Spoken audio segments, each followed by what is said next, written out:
We here at the Good Morning Guys have witnessed the horrible events that unfolded in Minnesota and other parts of the country in the aftermath of the senseless murder of George Floyd. Today we wanted to take a moment before the show to stand in solidarity and love with the black community and countless other victims of racism. In every way, shape, or form, racism is wrong and not honoring to God, as it directly opposes the love and respect that we should show to all human beings, regardless of skin color. We will never support any organization or people that practice it and will demand justice for those who are victims of it. For the family and friends of George Floyd, we offer our condolences, prayers, and support. To those who are peacefully protesting, we stand with you and pray that our words and actions together would lead to a deeper level of healing, understanding, and change that our country and world needs in order to bring a stop to systemic racism. Black lives do and always will matter, along with every single life affected by racism.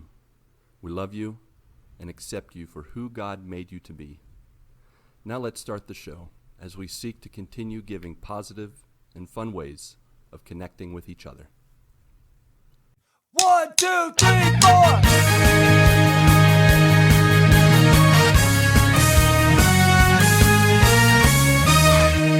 Good morning, my brothers and sisters. On this, our 91st episode of the Good Morning Guys podcast. Thank you so much for joining us on this fine morning, afternoon, evening, or night, wherever you lay your head, drive your car, or dance around, as we discuss the game of life amidst the other games we love to watch and play. I'm one of your hosts, the Brazilian Mountaineer and Transition Ninja, Lucas Ham Swisher.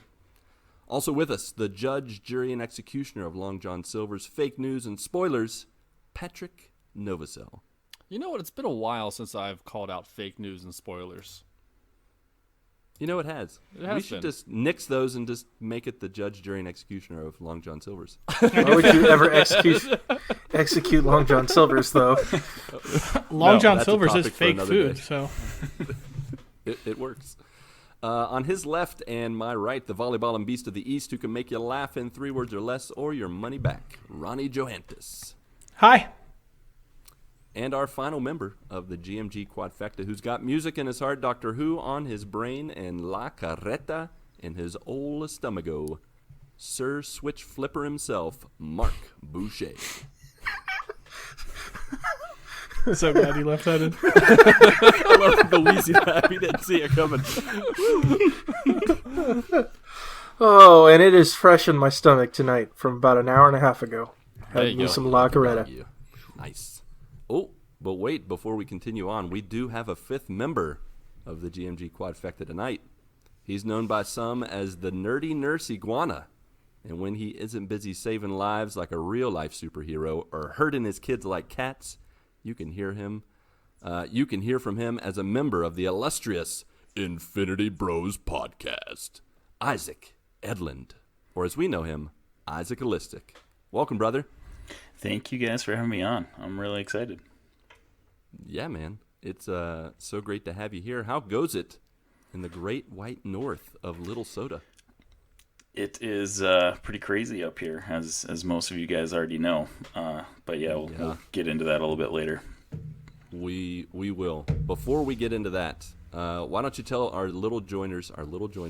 Sorry, Our I got little with the joiners, little- our big joiners, and medium Joiners, sized big and ones. small. Joiners of all sizes are welcome to listen, so we're not going to distinguish between any of those. Isaac, why don't we just take a few moments for you to tell a little about yourself, how in the world you got connected with our little early morning podcast, and those kind of things, just to connect all the dots. Sure. Yeah, so I'm Isaac. I am a nurse. I live in Minnesota. I have a wife and 2 daughters that are very young, so quite often I am hurting them, as you mentioned. I am a member of a group called the Infinity Bros. We're a group of 6 guys, and we have a podcast called the Infinity Bros Podcast. And basically, Talk we a just lot talk about DC and stuff, right? Yeah, we talk about pop culture, nerd culture, mostly superheroes. That's kind of our jam. MCU. I mean, we're named after Infinity War from the Marvel Cinematic Universe. So that's kind of where we draw most of our content from. But yeah, we talk about all stuff nerdy, including video games. So speaking of that, that's how I got connected with you guys. I think when we started our podcast probably about a year ago now, and I literally, I don't think I had listened to more than 1 or 2 podcast episodes like ever before we started our podcast. Kind of ironic, wow. but right. Yeah, I was Wow. not a You were podcast fresh. listener, but I was like, you know what? I'm on this podcast. I should probably learn more about podcasts and stuff. So I started listening to a bunch of podcasts, and I prefer kind of the Christian, nerdy type podcasts. And your guys' podcast just came across my feed one time. So I checked it out, and I thought it was awesome. I thought you guys were super relatable and sounded like you'd be fun to hang out with. So join your Discord, and the rest is history. I've been hanging out with you guys and chatting probably for over 6 months now, maybe. I don't know. Something like that. Nice. Yeah. Do you remember which episode it was? Oh by boy. chance? I don't remember the specific episode, but I think it was in the 50s when I started listening. Okay. So it was a while ago. Nice. Man, that's We crazy. were right about our year then. Yeah. Cool. Man, nuts. Yeah. So yeah, I've actually been #blessed to guest on a bunch of podcasts. Last week I was just on the Comics and the Cross. They do a Twitch live podcast every Sunday, and I was able to be on theirs talking about the Phase 1 of the MCU. So that was pretty fun. Nice. But yeah, we've been Nice. really into doing these crossover episodes, so I'm excited to have one of you guys on our podcast as well. Sweet. Yeah, man. Well, why don't we Absolutely. draw straws now and figure out?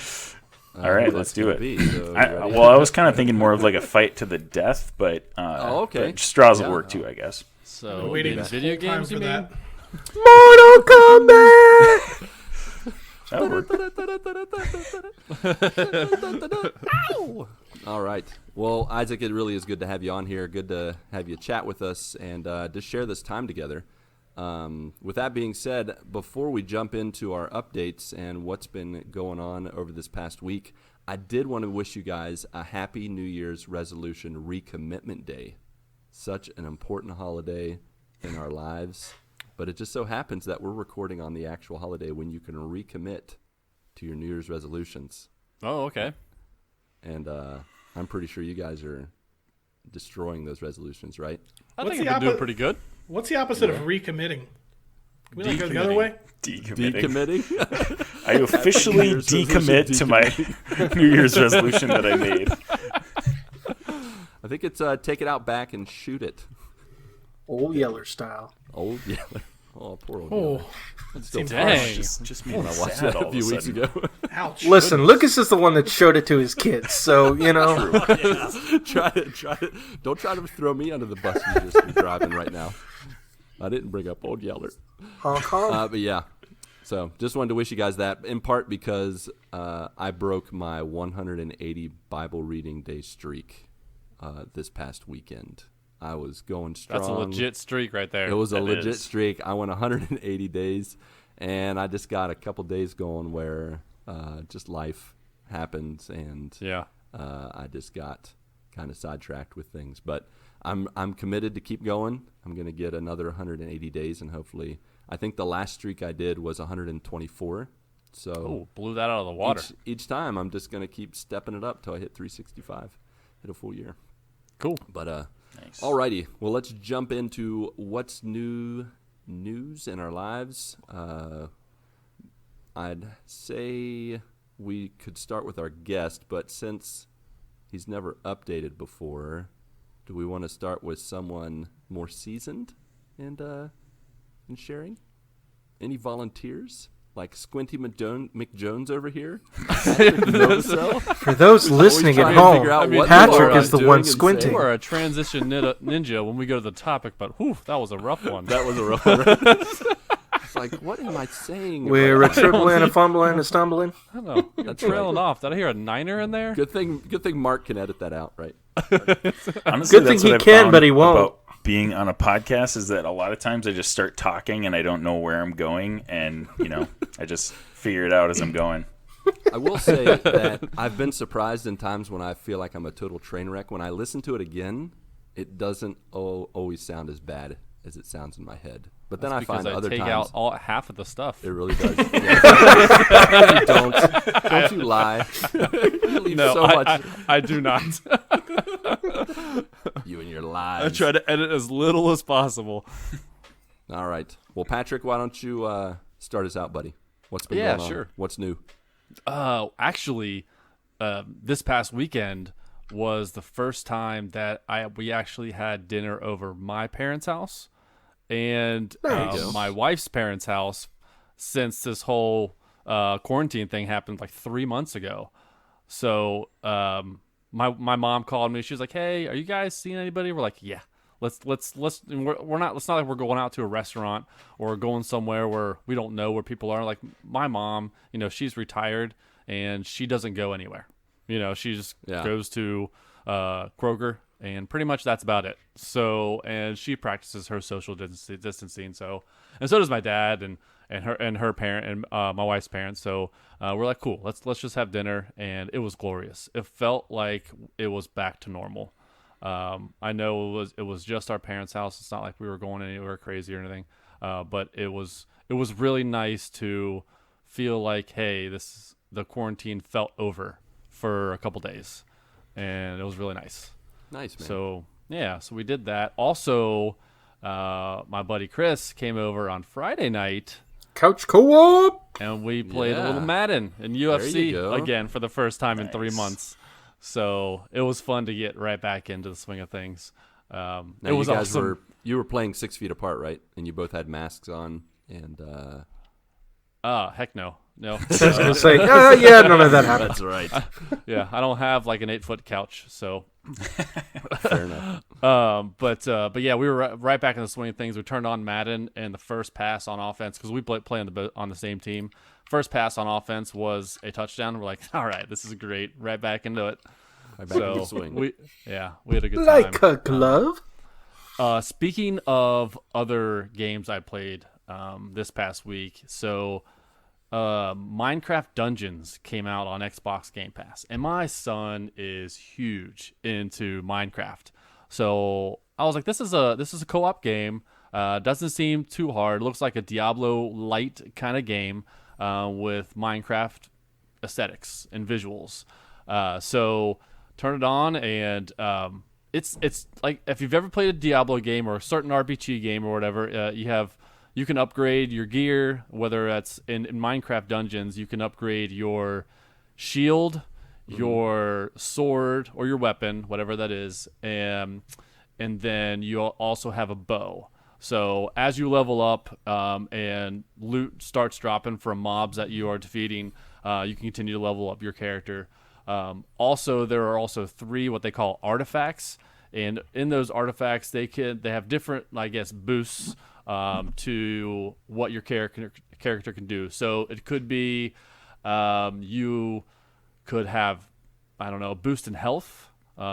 You could have some sort of effect that pushes mobs away from you. It could be like a beam of light. There's all. It's kind of like, I guess, magic, if you want to think of it in that terms. Right.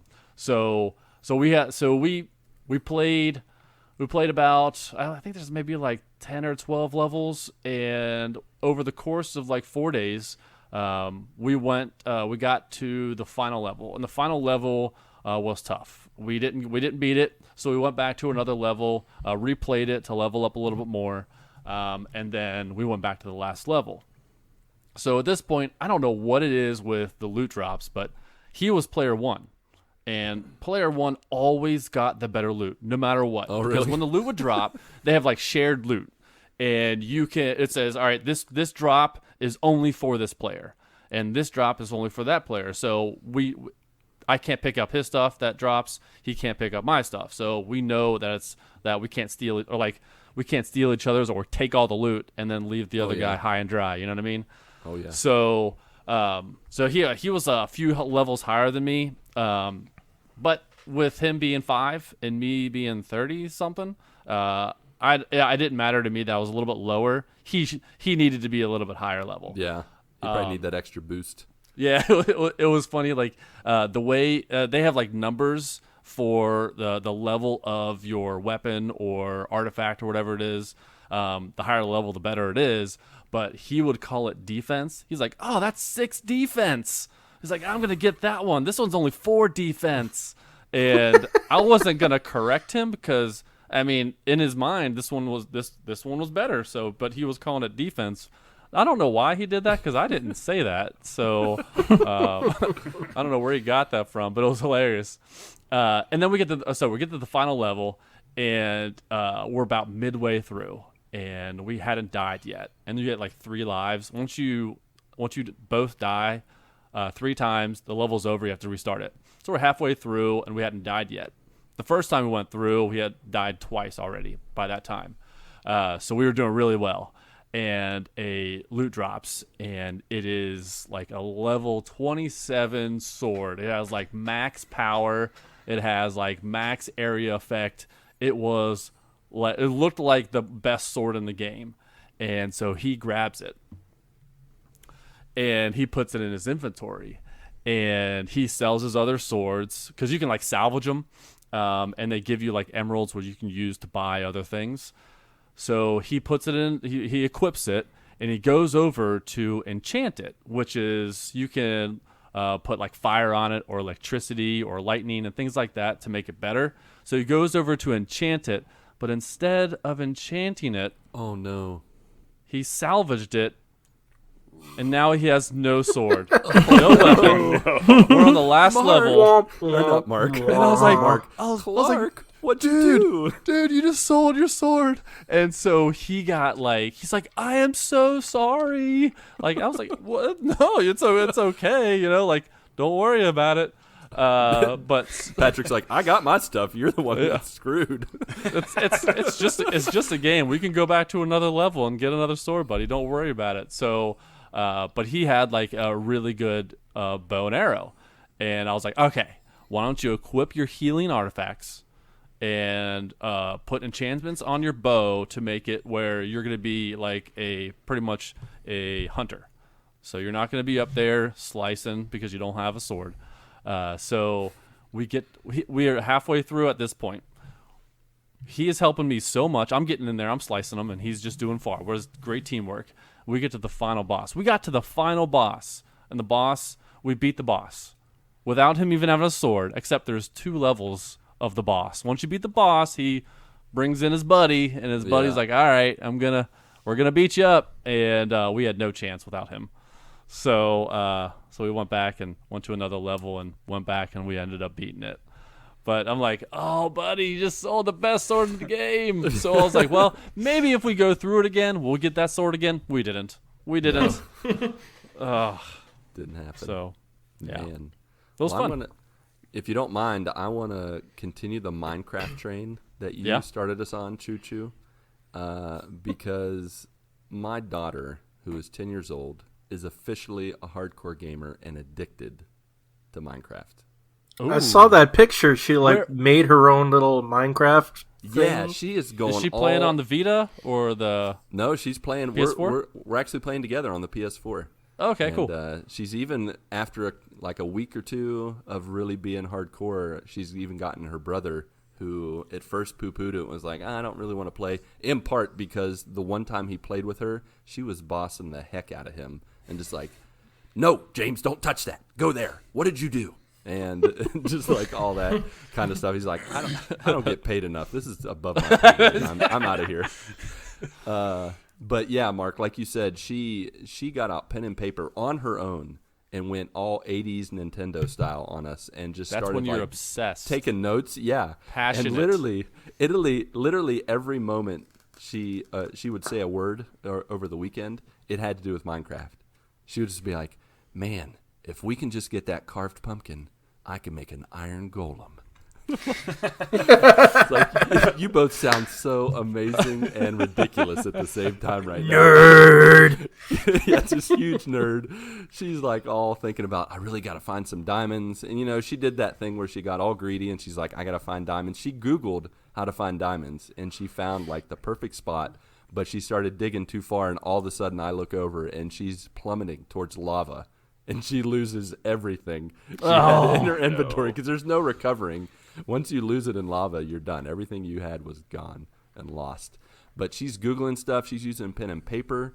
And she's both making me proud and annoyed all at the same time because she will not stop talking about it.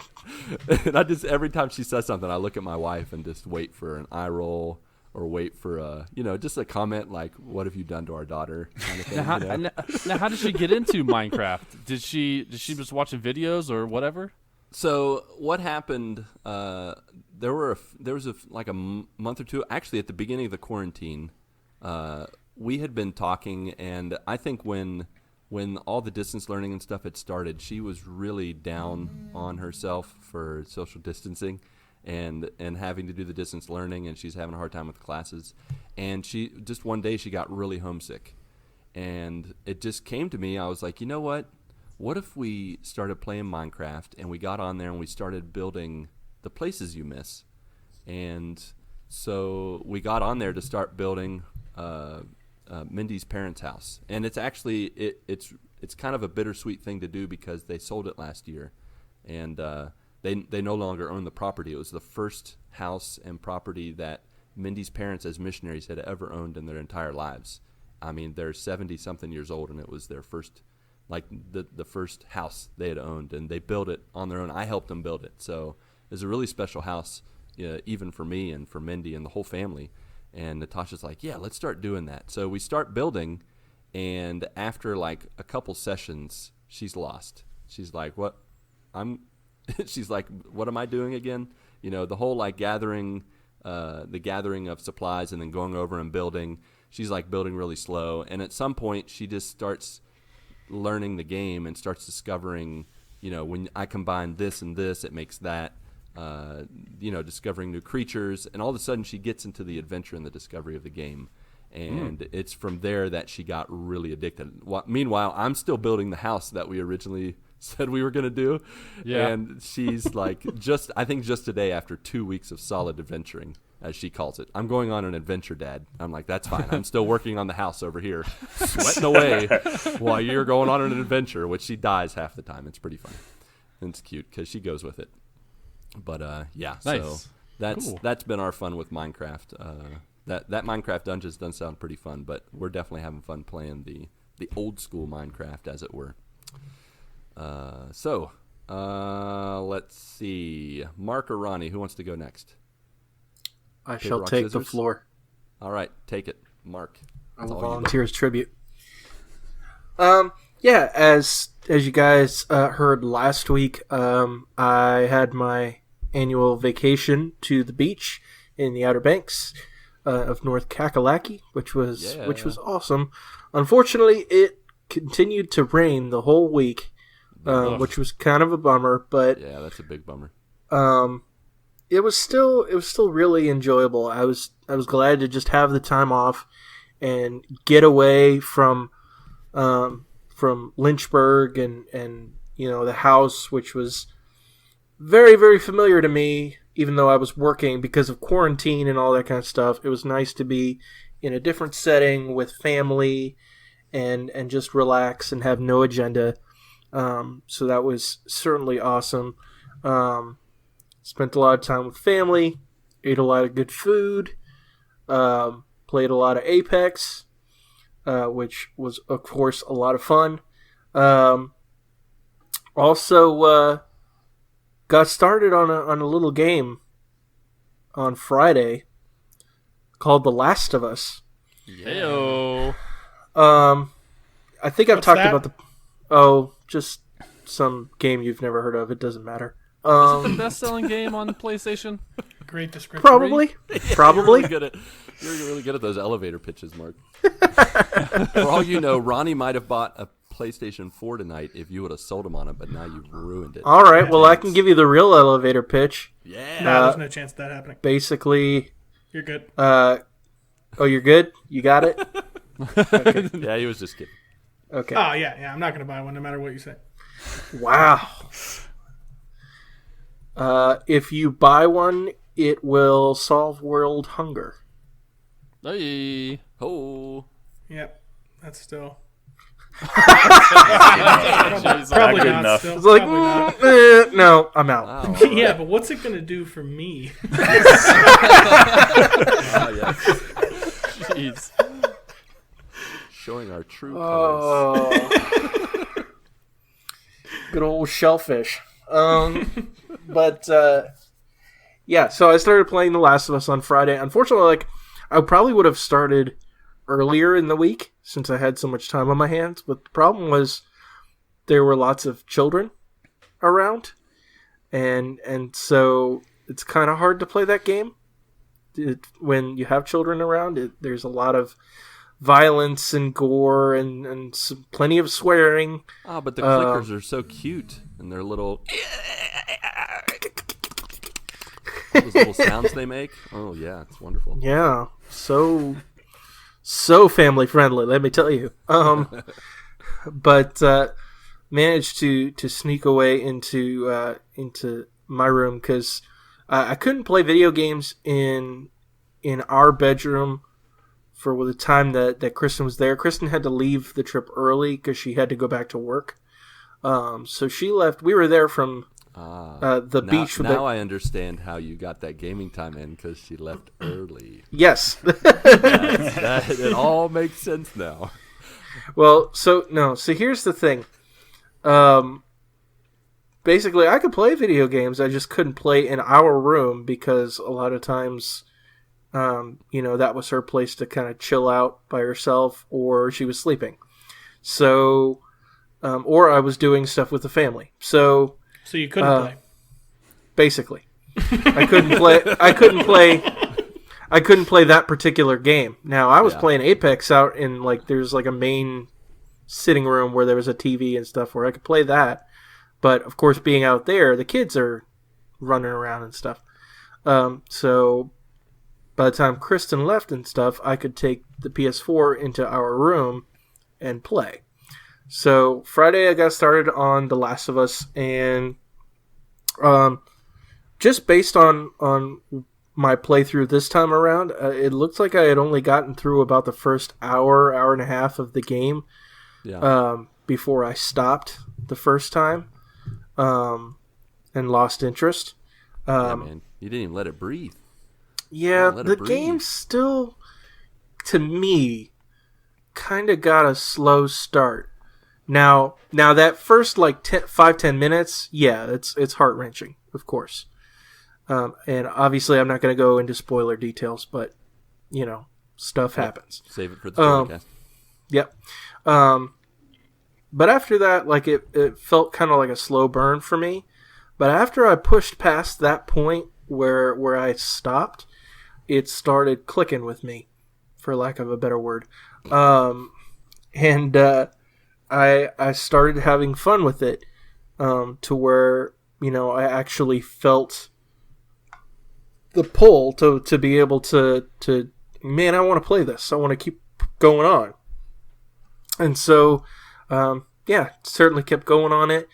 And the other struggle for me was I am horrible with stealth games. I have such a hard time sticking to that. I'm honestly more of a run and gun person, which to some degree I've learned that you can do in the game. Sometimes it works, sometimes it doesn't. You have to incorporate some stealth in it. Otherwise, you're even on easy mode, you're just going to die. Because you get a very limited amount of resources and stuff, and with certain enemies, you have to have certain weapons in order to be able to stop them. Otherwise, you're just going to die every time. Yeah. I had to get used to the mechanics of that and give that some time. But once it clicked with me, I started enjoying it. I am about 9 hours in. And so I think just looking at other playthroughs and stuff like that, I haven't looked at the rest of the game, so no spoilers, but just looking at times on videos and stuff, I think I have about another 6 hours or so to play before I beat the game, more or less. Yeah. And I told you guys off the podcast where I was. So that sounds about right? Yeah, I'd say depending on how you play, you might be more like on the you might have just crossed halfway. Okay. There's still some major story beats that have to happen, and gotcha. Depending on how you play, it could be a little longer than 6 hours. But I'd say you're definitely over the halfway hump. Gotcha. Okay. One thing that was kind of driving me nuts that I don't know if you guys experienced. Now, obviously, I'm playing on the PS4. This is a remastered version of the game that was released on the PS3. It came out in 2012, 2013? The original version did? It did, yeah. Yeah. Okay. And so I'm playing the remastered version, which looks great. But you can tell it's like an upscaled version of a PS3 game. Oh yeah. Sure. And what was driving me nuts about it was the AI in the game. Some of the NPCs and things like that. I kept trying to go into certain rooms or move around certain places, and Ellie and Tess and other characters you're involved with would just stand there and I'm trying to get in somewhere, get out of the way. They block you. Just block me. Yeah. I was like, good night. I'm like, okay, this is some PS3 AI here. You gotta have to lead them to the other side of the room and then be like, yeah. You stay here. I'm going in there. Don't follow me.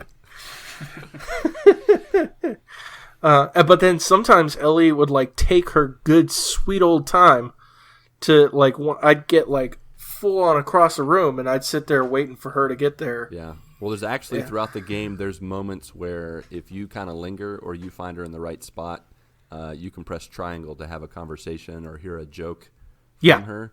And so she will drag on to kind of encourage the player to go back to her and see what she has to say. Or I know my first playthrough, I missed a lot of those jokes. But then when I did the collectibles, the second time around, I stuck a little closer to her. And you do get a lot of funny dialogue and sometimes very heartfelt dialogue from it when you stick close to them. Yeah, it was kind of funny. There was this one of these moments where I had to grab a ladder and put it up against a wall so that we could climb up to another area.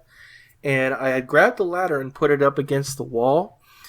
And then I had to put the controller down for a second because I was having to do something else real quick. So I had left the game idle for a moment. And all of a sudden I hear Ellie go, what are we doing? And so I'm like, okay, smart Alec. We'll get going here. But I'm enjoying the game so far. I'm actually in. Would I say it's the best game I've ever played? I would not say that. It's too early. The back half of this game is, I think, the best part of the game. The front half is kind of establishing things and and I don't remember how much you know because I think you had looked at spoilers before and had seen some things or walkthroughs, but I think the back half of the game is where it really shines. Yeah, I know some stuff just from seeing other playthroughs and originally thinking, man, I'm not going to pick this up again, which, of course, I picked it up again. But it's all good. It's going on the journey. That's the important part. And I didn't know all the story beats.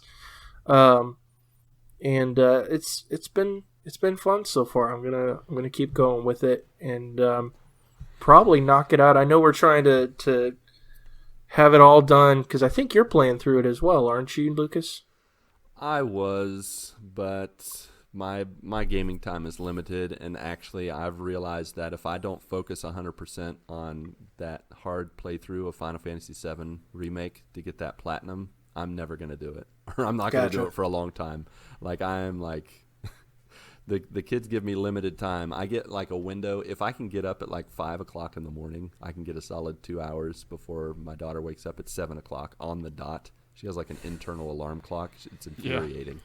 7 o'clock comes out and she pops in the door when it's like, "Hey, Dad." I'm like, "Hey, good morning." Turn it off. If I had to And wake it's up gone. at 5 a.m. to play video games, I would never play video games.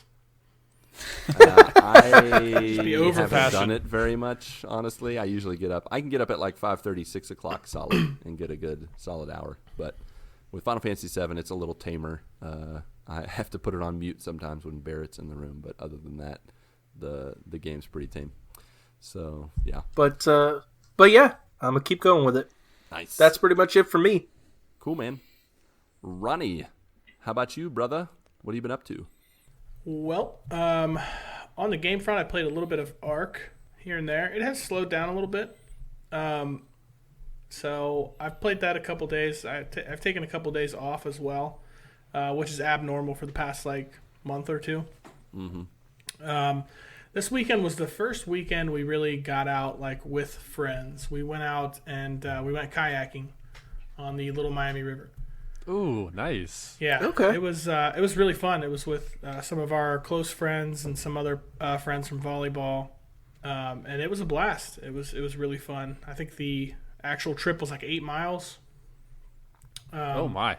Yeah, it was the only one they had. So they normally do a shorter one, and I think there's even a longer one than that. But the only one they had open was the 8 mile.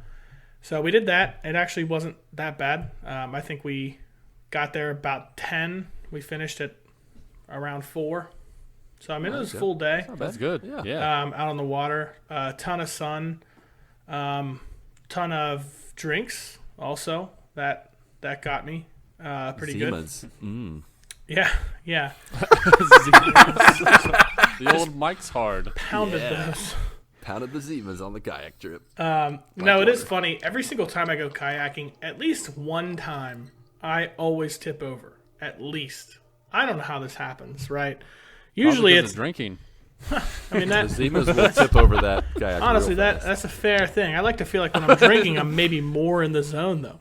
Kayaking is not like an easy beginner thing. Like you have to kind of learn how to do it. Like it's not something you just jump in and do. I feel That's like. true. Yeah.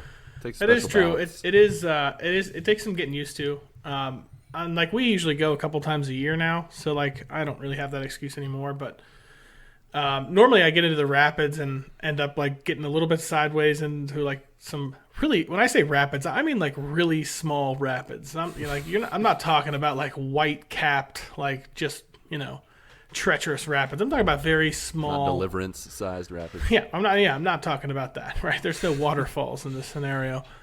But no, I was like, I got through pretty much all the rapids, and I was like, I got to pee back here, so I had to stop off by myself. And I did not stick the mount back onto the kayak this time. I went jumped on and went over the other side. Came in a little hot, apparently.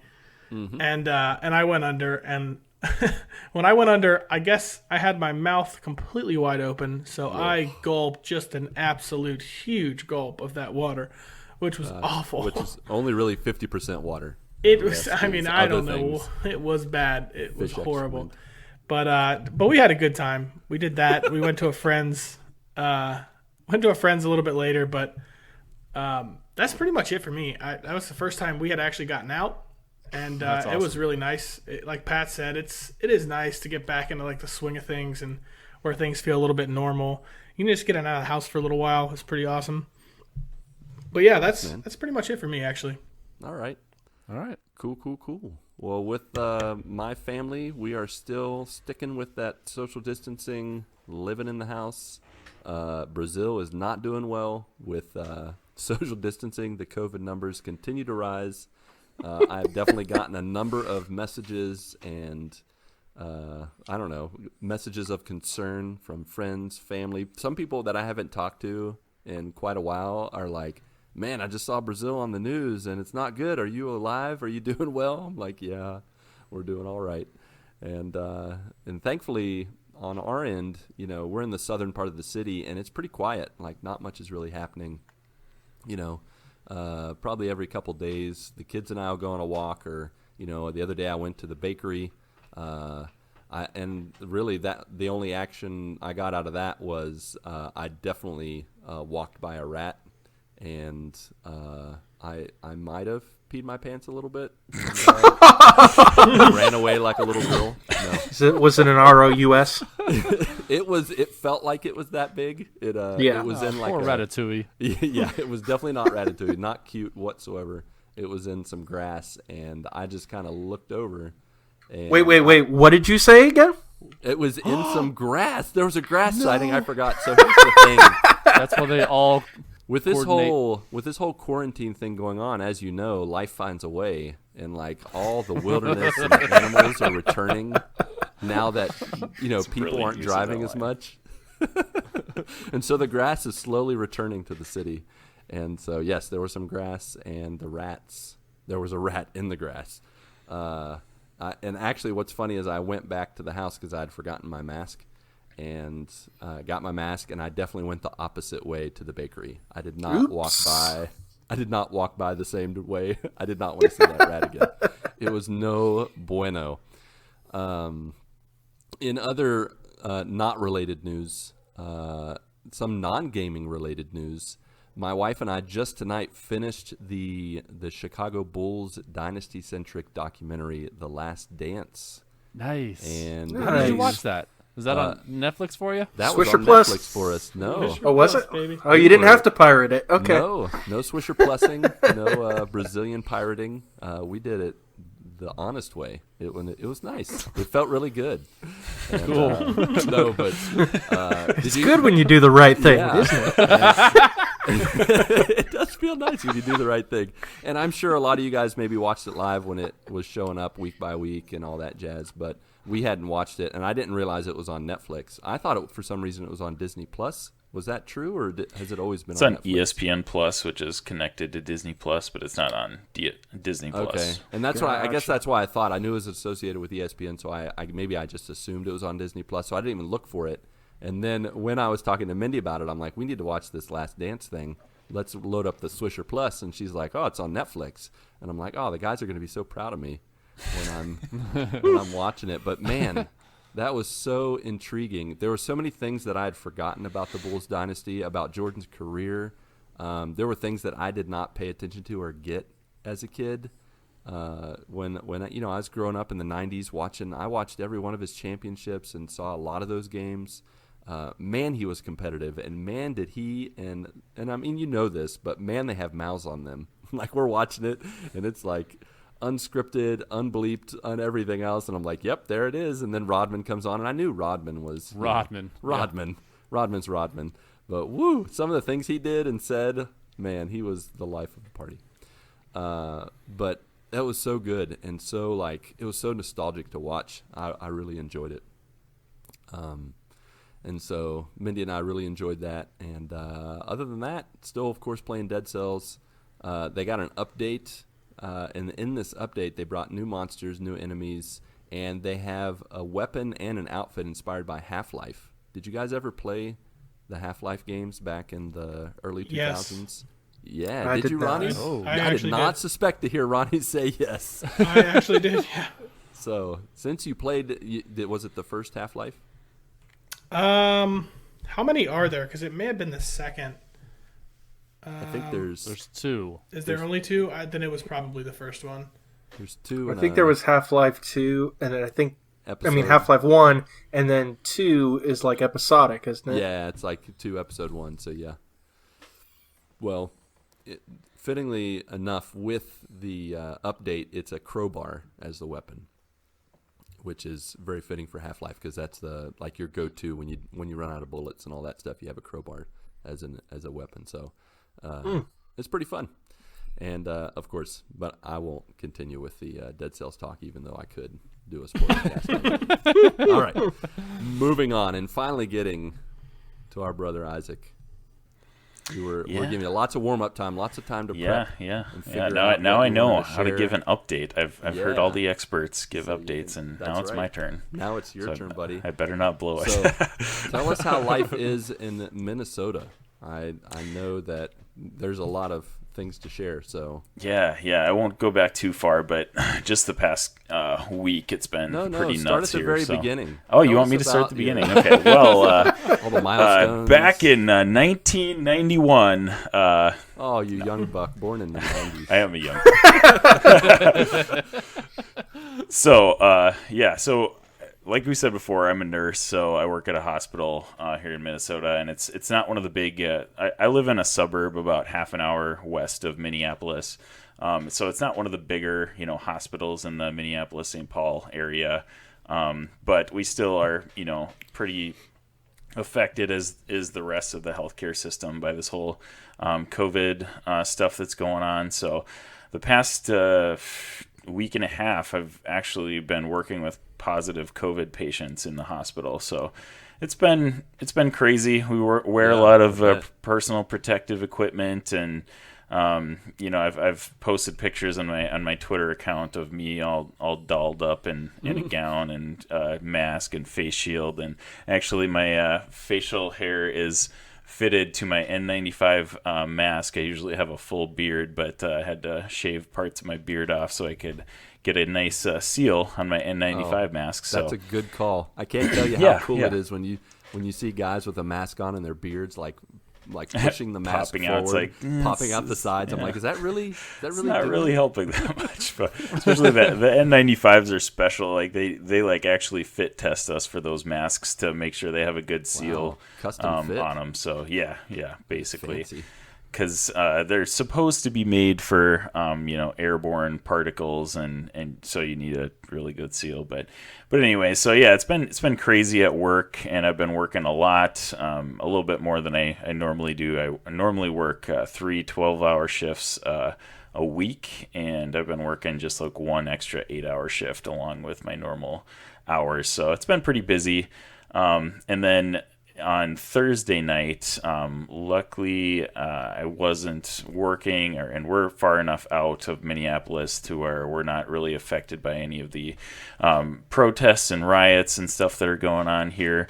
But Thursday night is kind of when that all went down, and it's just been a heartbreaking. Monday is when George Floyd was killed, and then Thursday is when all the protesting and rioting started, and it's just been a real heartbreaking weekend for the community of Minneapolis-St. Paul. I think I heard a stat, I think it must have been Saturday night or something like that over 150 buildings had taken some type of fire damage, and there's probably, I'm sure, over maybe like 20 that have been completely burned down, and people that like own those businesses and our employees in those businesses are completely out of jobs, that it's totally affected their whole lives. And so many stores have been affected by looting. All of the grocery stores in the downtown Minneapolis area have been completely looted. So there's a bunch of like food drives going on and stuff like that to help kind of provide for the Minneapolis area. So it's just been really nuts, and me and my wife are hoping to be able to go and volunteer and help clean up and donate some stuff later this week. But it's just been a heavy week. I worked this weekend, so I was kind of able to stay up on everything that was going on. And Minnesota called in the National Guard, and they've been really cracking down on anybody that's out past the curfew. Luckily, my house is far out enough in the suburbs that we really haven't been affected by any of this. But it is just heartbreaking to see this happen, so close to us, and happen, you see this stuff happen on the news, and you're sad about it, but it's like it doesn't really personally affect you ever. And it's just crazy that this is happening in our community, and it is actually personally like affecting, people that we know. My sister actually lives in Minneapolis, and there's, stuff happening like probably a mile from her house. So it's just scary stuff going on. But we've been able to, kind of keep going with our normal lives. My wife is a dance instructor. So she's been kind of finishing up her year through Zoom. She teaches the Zoom classes now instead of actually meeting at the studio. So I think this is her last week actually of teaching classes, and then she's done for the summer. So she's been home since all this COVID stuff went down, which is awesome because we get to spend more time together and hanging out. Spend a lot of time with my 2 daughters that I have, so it's been good. As far as gaming goes, I personally I'd like just play a ton of random games. Like there's not a lot of games that I just play consistently, but the one that I do play pretty consistently is Madden. Me and the Infinity Bros and a couple other guys have a connected franchise online, so we plug away at that pretty much on a weekly basis. So still playing Madden. Yeah, it's actually a ton of fun. I'm sports games. I grew up playing sports games, so I love all sports games, but they can get kind of monotonous, and you're doing the same thing over and over again. But when you're doing it with friends, it's way better. So For sure. Yeah. We like I said, we play Madden almost every Friday night, and say for the last 3 months, and we had played for the first time in 3 months on this past Friday. And we're still seeing new animations that we've never seen before, even though we played like 100+ hours of this game. It does get monotonous, but that's with sports games. You never know. Yeah. And like crazy stuff happens the more you play. And it's probably with any game, but like, the more you play, the more crazy stuff happens. You're like, oh my gosh, that never would have happened if I played just an hour and was done with it, or, whatever. So, so that's kind of the game that I've been consistently playing. But me and the Infinity Bros, we usually get into some Warzone. We kind of have gravitated from Battle Royale to Battle Royale, and Warzone is the latest one that we're stuck on right now. A lot of my buddies are pretty big COD guys, so when Warzone came out, it was pretty much inevitable that we were going to get into that. So that's pretty fun. Let's see. Me and Infinity Bro Jared have actually been getting into Sea of Thieves I'm playing on Xbox Game Pass. He's got it on his PC. And that's a really fun game. It's like a pirate MMO type of game that I'm awful at, but it's still when you really play fun. that game, Isaac, we need to hear what kind of voice do you use when you're talking? Do you get in character? Yes, I love to play with my pirate voice. I'm not very good at playing pirate voice, but That's a good effort, man. Jared's Good effort. the one that always tries to get me to say stuff like that. I'm like, dude, I'm not good at that stuff. I'm sorry.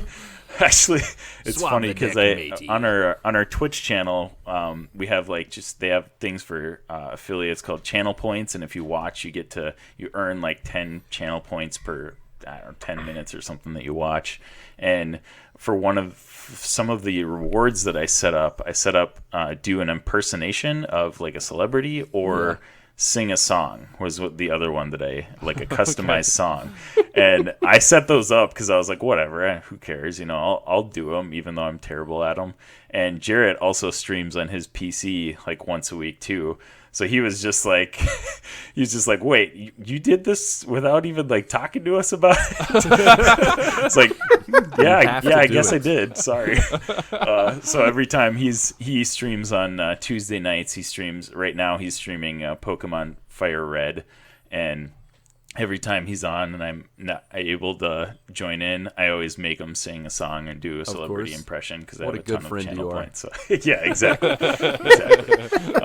Let's see. What else have we've been playing Sea of Thieves, and actually I have yet to step back into it, but a lot of my friends have been getting back into Smite, which is a League of Legends type game.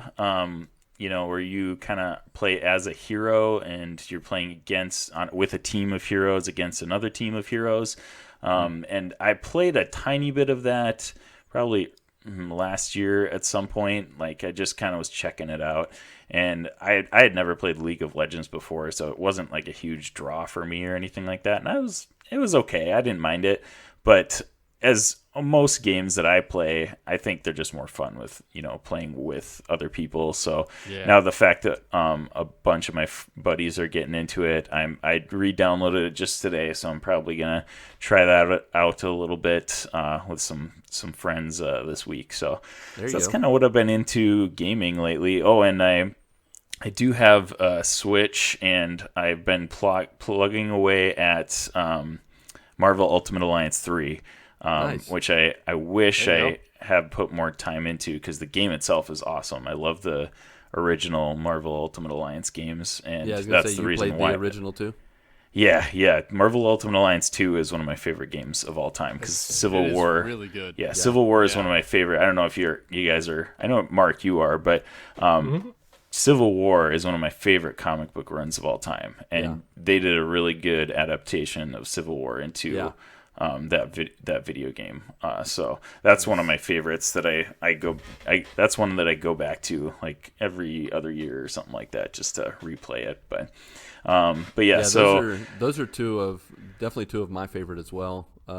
Marvel Ultimate Alliance 1, I actually played that on PS2, but I played it late. Like, my mom bought a PS2 when I was in college, and then when I would visit, I would play the PS2, and like during summers I would rent. And I remember renting Marvel Ultimate Alliance 1.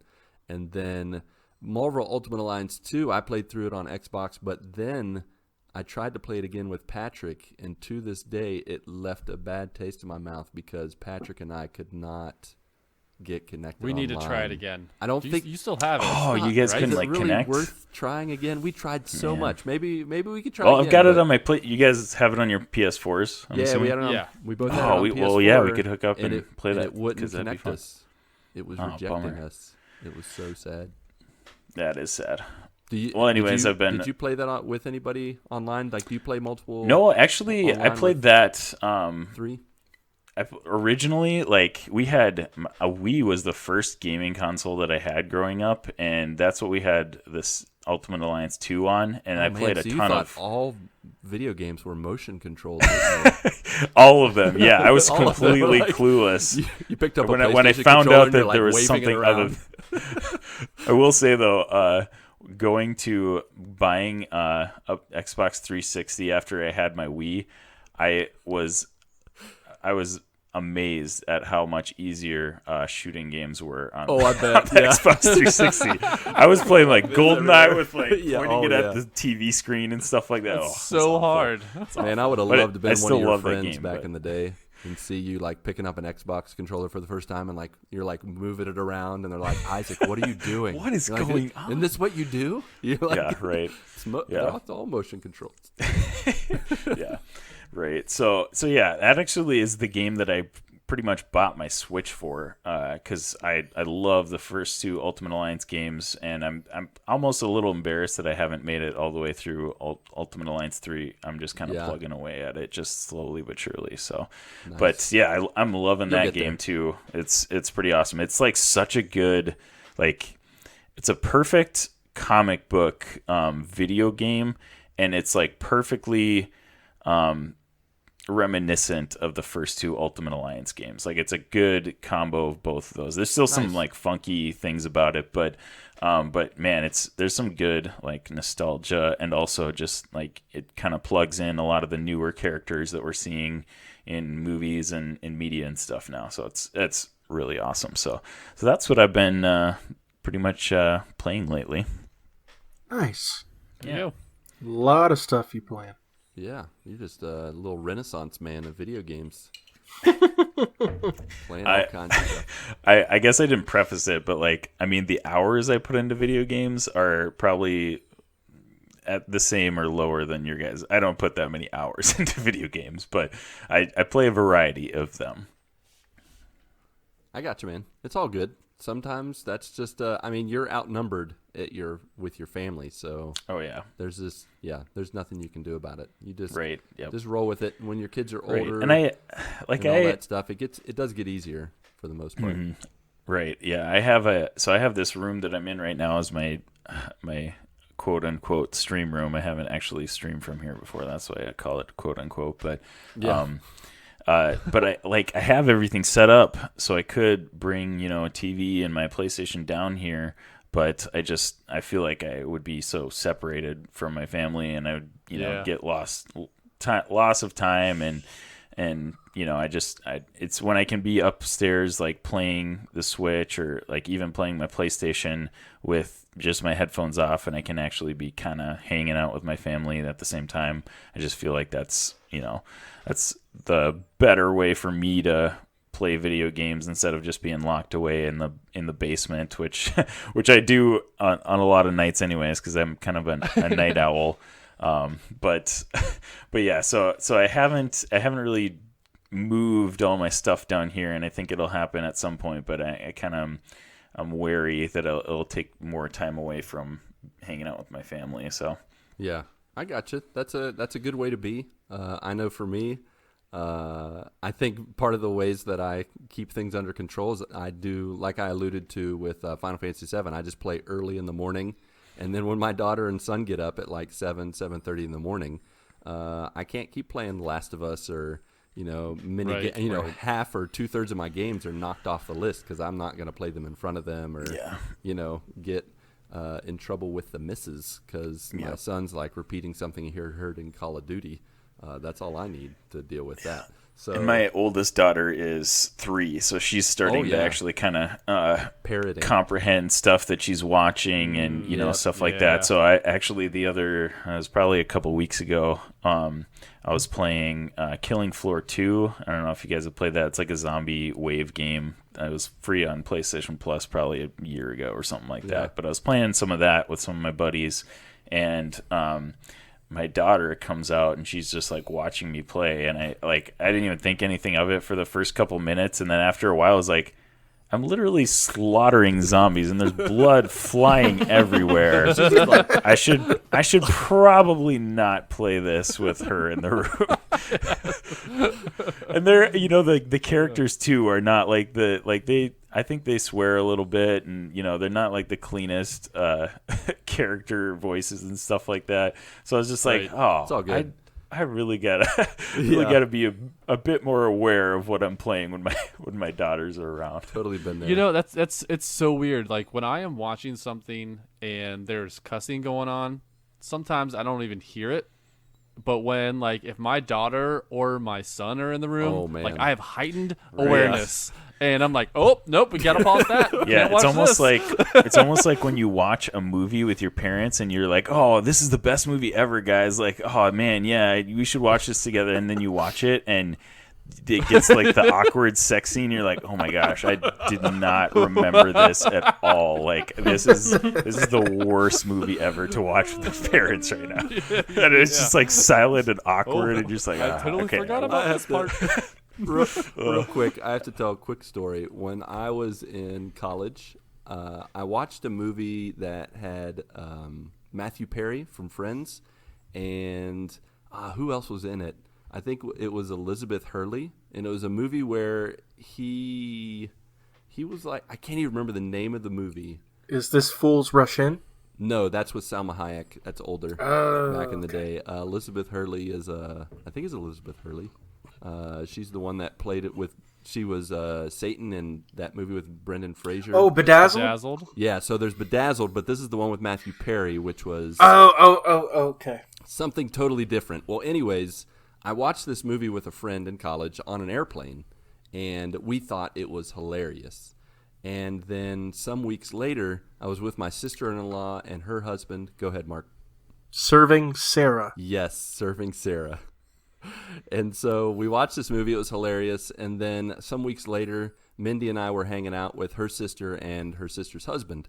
And we were at the video rental place, which people did back in the day. Nobody does that now, but and we couldn't find a movie. And so I saw Serving Sarah, and I'm like, guys, I just watched this a couple weeks ago. Let's watch it. And they're like, sure, whatever. And we got the movie. We started watching it. And I quickly realized that on the airplane, I had watched the edited version. And so as the movie's proceeding, I'm like, I don't remember that. and nothing really major was happening. And then it got to a part where they're trying to artificially inseminate a cow, and the way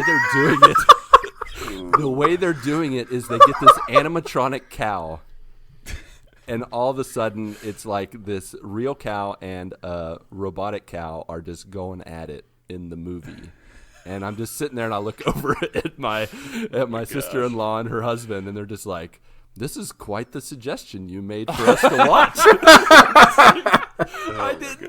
This wasn't in the version of the movie I watched. I'm really sorry. I mean, these guys are like, this couple they're really conservative Christian folks, are really, just a nice family, and I'm just like, what have I done?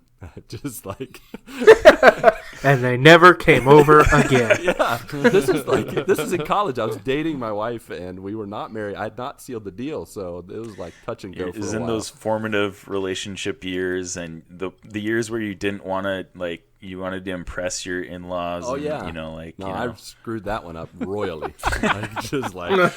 I heard about that over and over again for a number of years. Every time we try to watch a movie together, they're like, "Hey, do you want to watch Serving Sarah?" I'm just like, "Nope, not watching that." Sure don't. Oh man, you know what? Speaking of college, an accidental transition, because I didn't even plan that. See, that's the natural transition ninja right? coming out. I'd stopped for a second. I was like, "Oh, I guess I'm not going to use the transition I planned." With that, let's just let's get into our topic, folks.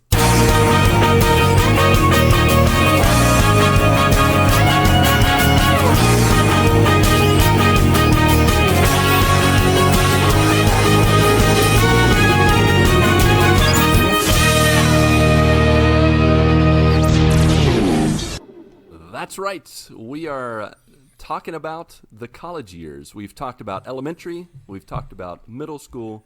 We have accidentally skipped high school, and we're just jumping right into college. You can call us the Doogie Howser of podcasting.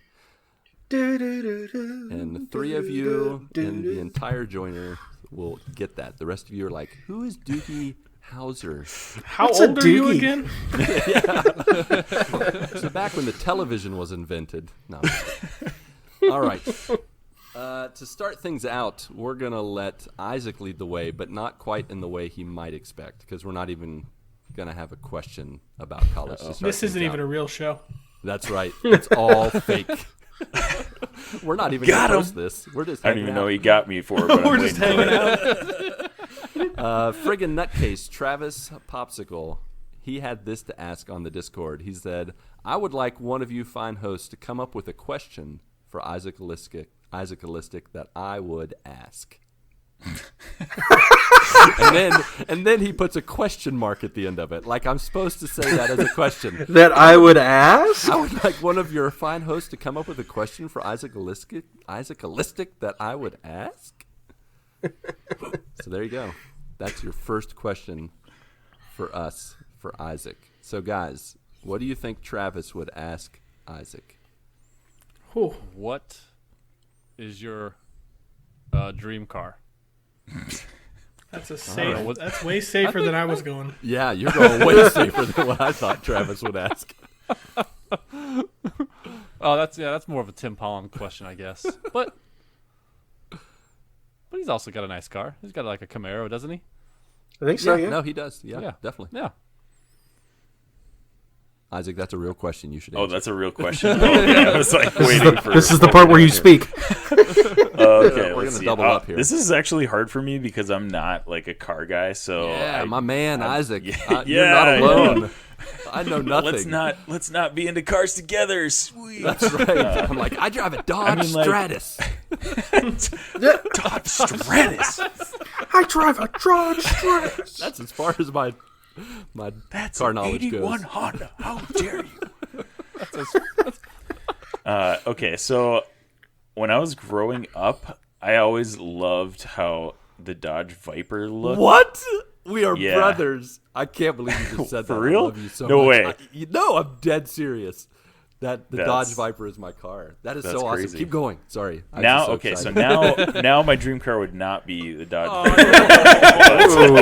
But when I was growing up, That's what I Then thought this car was my dream tastes car. came. Everybody feel that? That was the rug being pulled out from under. Yeah. Well, that's gonna hurt in the morning. But I That think was a joke. as I got older, I think I started liking kind of like the more American classics a little bit more. So I think I would probably go with an earlier, maybe like a 70s or an 80s like Mustang.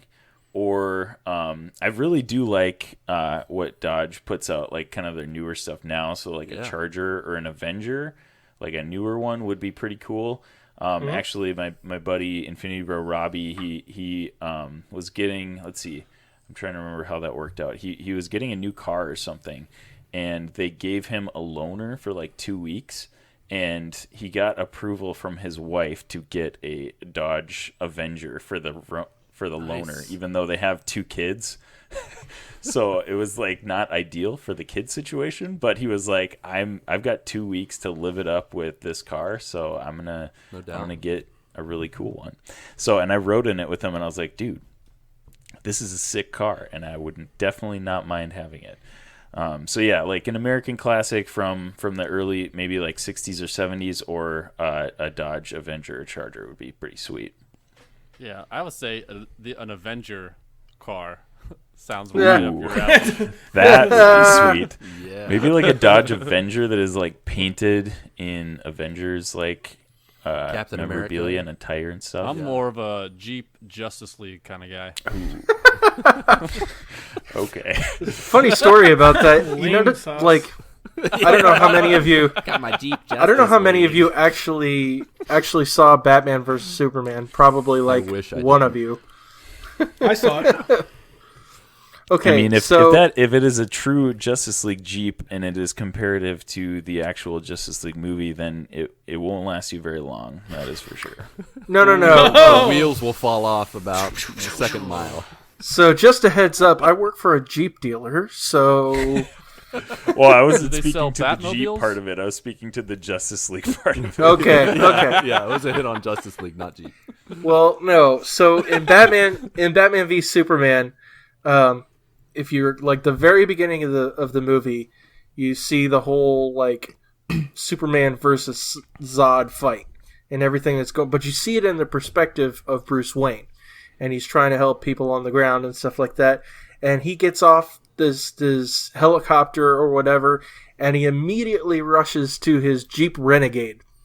Have you ever seen a Jeep Renegade? They're not that awesome. No, Bruce Wayne would not drive a Jeep Renegade. let's put it that way. Number At one. its finest. I mean, I will defend the Jeep people here because my car is a Jeep Wrangler. Well, yeah. Oh, your Jeep's way better. Yes. If you're gonna I have agree. a Jeep, it might as well be a might as well be a Wrangler. Yeah. I thought you were But- going to call it a Rang. I Oh, yeah, that Jeep Rang. That's what the boys call it. Ah, the old Rang. What kind of okay? So let's bring it back to college. What kind of car did you have in college? Oh, there you go. Ooh, that is a Nice good question. retransition back to what we're Okay, actually so- supposed to be talking about. So my first year in college, my sister and I actually went to the same college, so we shared a car, and that was super lame. But we had Like a a Toyota Celica. we had a Toyota 1993 Toyota Camry, basically the Almost car close. that everybody has in college. Yeah. So, and that thing was literally falling apart the whole time we had it. But the next year, I purchased my own car, and it was a 1985 Ford LTD. Whoa. Interesting. Which, yeah, it was. I got a pretty good deal on How it. did It's that- like not the.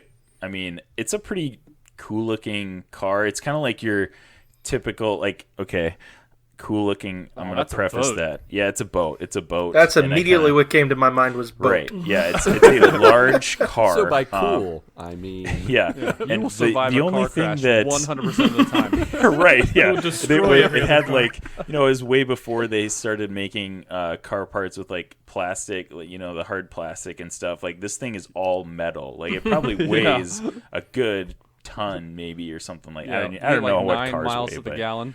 it's it was not a good mileage car for sure. But I like the old school, like the 85, like the 80s vibe of the car. The only problem with it was that it was maroon. And the interior was maroon, so it was just like Awesome. your that is typical awesome. What are you talking like about? Problem? nasty, That's not a problem. nasty You're like a 80s mobster. car. Plush And I would like seats. drive up on campus, and everybody would be like, "Hide your kids, hide your wife.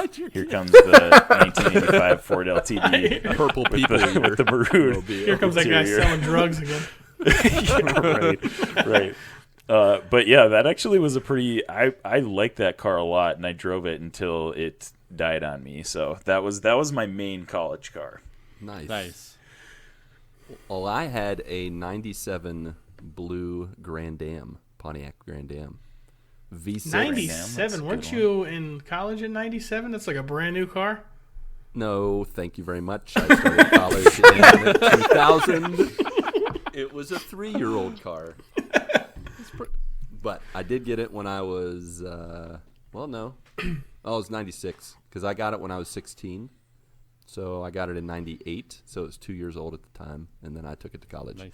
But man, that V6, it was nice. It was not manual. It was automatic, but it definitely had a little, it could scoot.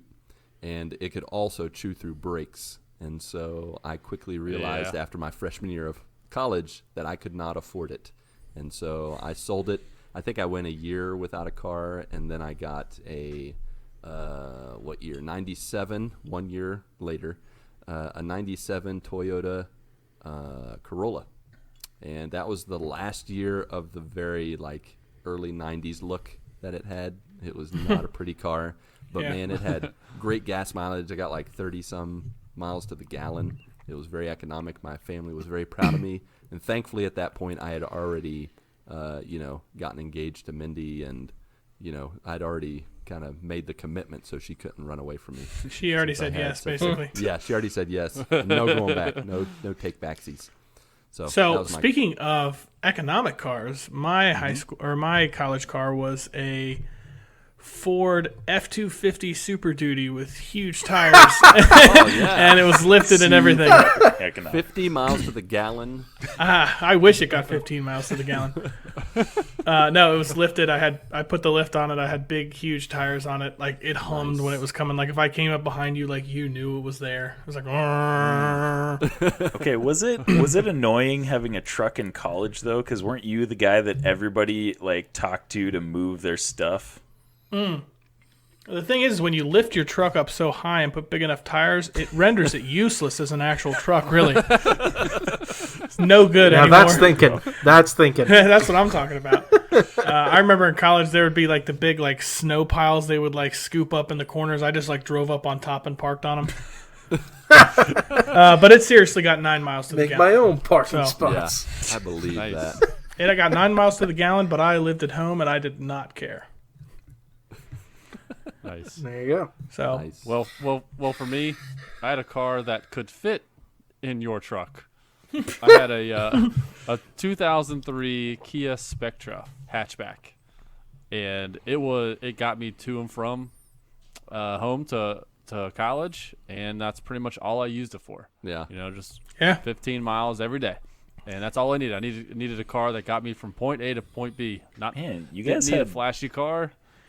You guys What's had that? newer cars when you were in college. I drove Oh, yeah. beaters my whole life, basically until I got married when we got a newer car. But man, I'm surprised. Yeah, when I was in high school for my senior year, I did a co-op program and I worked half the day.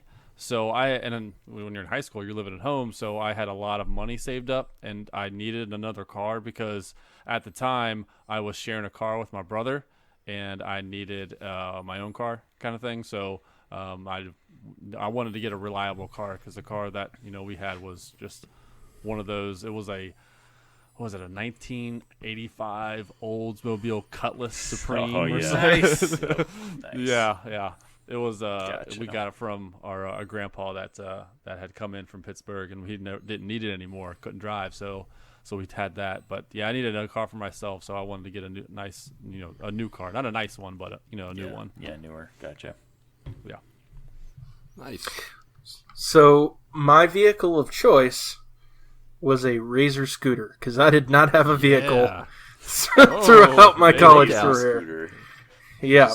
Breaking people's ankles as he Yeah. drives by. What'd you get? 15 miles miles per gallon on that? No, it's a miles per ankle. 15 miles an ankle. Well, the beautiful thing was a lot of my campus was on hills, which sucked going up. Oh, but yeah. when you go down the hills, it was amazing. I didn't have a car all 4 years of college. Other than like my junior and senior year, I occasionally used my girlfriend at the time, her 97 Ford Taurus. But for the most part, like, I didn't own a vehicle. All 4 years of my bachelor's degree, everything was you could get on the public transit on campus because our campus had its own transit, or its own buses, so you could travel on that and be fine. Or if I needed to get somewhere quickly, like I went to a Christian college where we had a chapel service 3 times a week that we were required to go to. And so I had a class right before this chapel service. Every time it was a Monday, Wednesday, Friday thing. And the teacher would always go over time. He would always be long-winded. And obviously everybody and their mother's trying to get on the bus to get over to they call it convocation, or convo for short. Everybody and their mother's trying to get on the buses to get over there. And so it's ridiculous to try to get on. So it was much easier for me to buy this $20, $30 Razor scooter, and I'd get there in 5 minutes. Yeah, no doubt. That's so awesome. That's so awesome. Racing the bus. I loved to that thing. Convo. That's awesome. Hey, man, you spent the least amount of money out of all of us because no insurance, Absolutely. no gas required. Your gas was just eating lunch, breakfast, lunch, and dinner. If I had the choice to buy a car or a Razor scooter to get me to and from home to class, yeah, I would do that in a heartbeat. Well, and I lived on campus too. I don't know if you guys, because I know Ronnie, you said you went. I lived at home. Yeah. Patrick, you lived at home. Yeah. Yeah, Everybody else, I think. So I I lived lived on campus for 1 year, Campus and then life. Okay. I was got married by my second or third year in college. Ah, you're one of so- those guys. Okay. Yeah. Okay. I'm one of those guys. It's like, let's just do it all at once. It's fine. Well, disclaimer. I mean, my wife and I had known each other for 4 or 5 years before we got okay. married because we started dating in high school. So High it wasn't school like we just sweethearts. met Aw. and we're high school sweethearts. So it wasn't like we just met and we're like, all right, let's get do married this. and let's do this thing. Do this thing. But yeah, so I think so I guess now that I'm thinking about it, so I went to a 2-year school right away, and I lived on campus there. And then when I went to my main college, I lived on campus for a year, and then moved in with my wife when we got married. So Nice. Okay. Yeah, man. You're like, let's just do it all at once. Let's go to college, get married, have some kids. We'll be fine. You Might as well, didn't you? right? Yeah. Yeah. You just you're a brave soul, braver than I. One thing that happened at our school, and I think Mark might relate or know kind of how this goes down in Christian schools. I lived all 4 years on campus, but that first year especially, kind of when you're getting your feel for everything, whether it's classes, living on campus, living with a bunch of freshman guys, and not really having a curfew. Our campus had I think during the weekdays it was 11 or midnight was the curfew where you all had to be inside your dorms, and then during the weekends it was like 1 a.m. But whatever happens in the dorms, you can stay up as late as you want, and then you go to your 8 o'clock class on 1-2 hours of sleep. But being dangerous. It was a dangerous time. Oh man, it's such a dangerous time. By your second, third year, if you were dumb enough to take an 8 o'clock class, you weren't doing it right. You got to take the later Yeah, class. exactly, yeah. You got to take the later class. I know there was like 1 or 2 semesters where I just my stinking guidance counselor, he just pigeonholed me right into some 8 o'clock classes, and I'm just like, there's really no other options. He's like, no, you really gotta I'm like, okay. And I'm pretty much, those are the ones where I always had the lowest grades were the 8 o'clock classes. And I was like 5 minutes. Like I could just do a little jog and I could make it to my classroom because I lived on campus. I didn't have a Razor scooter. I should have invested in a Razor scooter like Mark. If only I could go back in time and tell myself, man, get a Razor scooter, spend the extra $30-$40.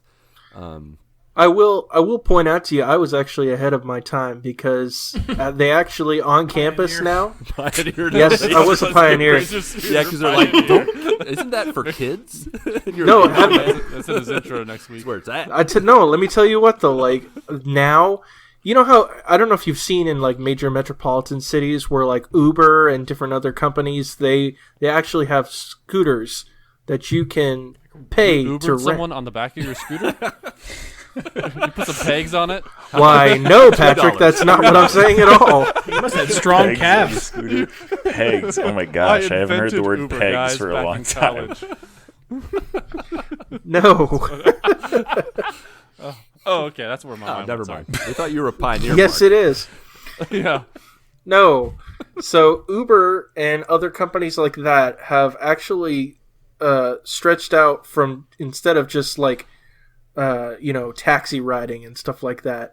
They actually like I know in DC, I've been to Washington DC several times. You can actually in the app you can pay to, and all the scooters are all around campus or all around the area. And you can pay in the app, and it automatically activates a scooter. It helps you locate that scooter, and you can effectively rent that. Which you And have it's to a- jog it's a and find motorized it, but scooter. yes, it is available to you. Well, no, they're all pretty. It tells you where the closest one Yeah. is, and they're all super close by. Nice. So and they're motorized, Yep. and they do that on Liberty's campus now. They actually have motorized scooters where they're all over the campus. You pay to rent it, and you just pick one up and go. So I was ahead So of did my you time. rent? So you rented yours out? No, I had Little my side own. hustle? Did you start a business? I should have. You missed your Man, yeah, chance. just buy like 10, 15 of them and then just rent them out. Yeah. I know on our campus, it was all about finding the guy or the girl or someone who had a car. There were a lot of people, one thing I wanted to cover, what colleges did you guys go to? I wanted to establish just, Mark's kind of alluded to it, but where did you guys go to school and what did you study? Just want to hear Who it. is your daddy and what does he do? Yeah, who's your daddy and what does he do? What is your college and what did you study? Do it now. I went to the University of Cincinnati and I studied business. Business. Businessman. Taking care of business. TCB. I went TCB. I went to the University of Cincinnati and studied criminal justice. Oh, that's right, a lawman. And then I went to Kaplan University and studied business. And got an MBA. There you go. Very nice. Isaac, how about you? I went to Crown College, small private college in Minnesota here. I Like think a you should king's say that crown with or more like of an different accent. colored Like crayons? It's like a king's crown. Their mascot is the storm, which doesn't really make any sense because they don't have like an actual logo, like storm logo. They just have a crown. But So they're the Storm. I don't. I Yeah, gotcha. they're the That's storm. But yeah, they Crown actually Storms. recruited me out of. Crown crowns. They recruited me out of high school to play football there, so that's where I Nice. went to college. Heck yeah. How awesome would it have been, though, Nice. if their mascot was just like a big red crayon like running across the field? Strike fear into the hearts of That would have got the every crowd pumped. Well, and paper-based. this is actually a hot topic now because they just changed their logo to a polar bear, but they kept the name Storm. I Stormy don't the know bear. who's Yeah. running their PR department, but It's kind of like the Stanford Cardinal. That's yeah, true. yeah. Where Their there's mascot's a tree. yeah, There's a cardinal It in is- the tree, Patrick. It's very interesting. Yeah, with the storms, It but lives in the tree. we'll have a polar bear. It'll be great. Yeah. So it's interesting, but Yeah. excuse me, that's actually where I met all my Infinity Bros. So yeah, That's Nice. Nice. Which There was you go. the information that we were going to base the original transition on earlier in the show. And it didn't work It got out. lost It worked out somewhere. That's better. okay. Yeah, it's all good. That's awesome. And then, Mark, how about you, buddy? I got my bachelor's degree my bachelor's and my master's at Liberty University in Lynchburg, Virginia. I got my bachelor's in worship and music studies, and got my seminary degree in worship studies, so a master's degree. Nice. Well, I got my bachelor's of theology and with a minor in Spanish, which I'm using the heck out of that one right now. Good choice.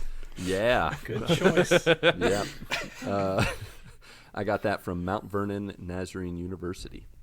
So that is that. What was that mascot? Our mascot's the cougar, Sandwich. which actually And the logo was what? Sandwich. it was a sandwich. sandwich? You called it, Ronnie, a big old You got it. bologna sandwich. Like, actually, no, it was olive loaf sandwich. No, what's funny is this is when I first realized that back in high school that our mascot was not right whatsoever, because back in high school we were the Grafton Bearcats. And when I got to college and saw that the mascot was the Cougars, I was like, it was the same exact animal, like in look. And It's I'm the like, same costume. It's the same exact costume, pretty much. And I'm like, Cougars and Bearcats are the same. And I remember, like, Not even I remember searching it. I don't know if you've searched or Google searched for a Bearcat, but it is like some mix of a cat, aardvark, and like bear all mixed together. Yeah, it if is you look at the UC. University of Cincinnati UC's mascot. logo. Oh yeah, of the exactly. You Bearcat, guys it's know like, exactly what a Bearcat We are the is. Bearcats. yeah, Yeah. the Bearcat logo for the UC. It looks mean. You see a Bearcat in real life, you're like, that's not. Like, yeah. not even That's close. not even close whatsoever. They tried to make it intimidating. So, I know. but yeah, we were the Like small little cat bears. little cat bears running around. That should what should be. We're the cat bears. That's not. Why is that not as scary? Yeah, they're not a bear cat. They're a cat. They really are. But in going to a Christian school, one of the things we ran into, and I'm curious to know if Mark had experiences with this, but I remember the first month or so, one of the first girls that I met, she pretty much ambushed me during a wait, just let me finish the story before you get freaked out. Yeah. She ambushed me in the sense that We're we gonna had let you this finish this one. weekend. Yeah, let me finish. Do we have to first. edit this out? No, we're not gonna have to edit it out. I didn't file charges. She did. She did. Thanks, Mark. They had this weekend where the girls can ask the guys out on a date, and I can't remember even what the name. I think they called it MOP weekend or something like that. And it was like an acronym for some. Swap? No, not swap. That sounds really. That sounds like Wrong. a Sadie Hawkins dance. Yeah, it was like some kind of Sadie Hawkins thing. But anyways, so this girl asked me out. This is before Mindy and I became an item. We were friends at the time, but this girl, like I said, ambushed me. So she asked me out one weekend, and we were talking, hanging out, and we got to talking about why we even came to college. And she's like, "What? I came to get married," and I'm like, "What?" That's an awful, expensive way like- to get Yeah. married. And so She's like, I know this guy, Isaac. And yeah, he's done exactly. it. He did it. He's looking to get married next year for sophomore year, so you probably want to talk to that guy. But I knew immediately So to Crown run College for is my a private life. college, and the thing that would be going around there was Ring by Spring. Like, Oh yeah. Oh yeah, yeah, like it was all the people that went there. I don't think people went there to get married or meet somebody, but it was like the main goal of Yeah. just about everybody that was at the college. we called it ridiculous. the MRS degree, and that would be the joke. Be like, that you came for your MRS degree. Like, yes, Nice. no, thank you. I ran real fast out of that. That was the last weekend I let her ask me on a date. I'm like, no, thank you. Get on that scooter and get out of there. I was like, Mark, I Scoot need your on out of scooter. there. I called him up and I was like, Mark, I need your scooter real fast. I gotta get out of here. It's crazy. Just so happened to have a bunch of them, right? Man, I don't think anybody went to UC to get $15 married. an hour. That's for sure. UC was more of a, I guess it was kind of a party. As I a don't know state your school. experience, but Yeah. No. Yeah, I don't think anybody really went there to get married. That was more of a No. good time school. I mean, you still do married things. You just aren't married. I mean, that's fair. Yeah. That's fair. Living the life without the commitment. There you go. That's state school life. I had a lot of friends going to state schools, and yeah, I visited once or twice, and I was like, "Oh, this is This is different. this is different." This is different. Yeah, I mean, at our college, at our Christian college, someone had a Zima, and it's like, "Whoa, dude, what are you doing with that Zima?" And then you go to state school, and it's like, "There's no Zima here." Where's your floor? Yeah, where's your what's on your face? I was like scooping one of my buddies off the pavement every Saturday night.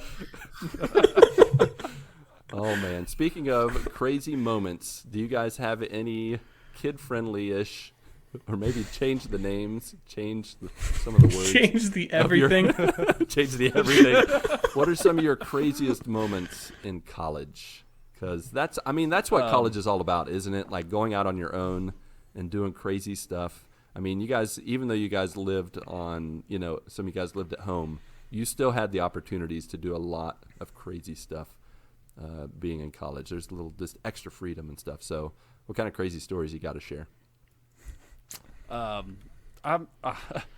went to a University of Cincinnati football game, and they were playing the Miami Redhawks. And right next to the stadium is like a little bar, and you could buy beer there, and it was in the stadium, not really in the stadium, it was like right outside because at the time. The football stadium, you weren't allowed to buy any alcoholic beverages. They didn't sell them there, so you had to go like a few feet out, and that's where all the bars were. And then there was one that they sold Natty Lights for $1.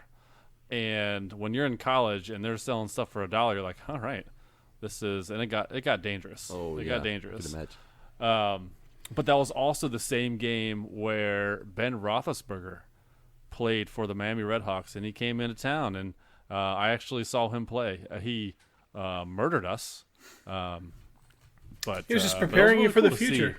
Yeah. I didn't know who he was. I just knew he was a good quarterback. But it was cool to see him in his college years and just see what he did in the NFL. So that was pretty cool.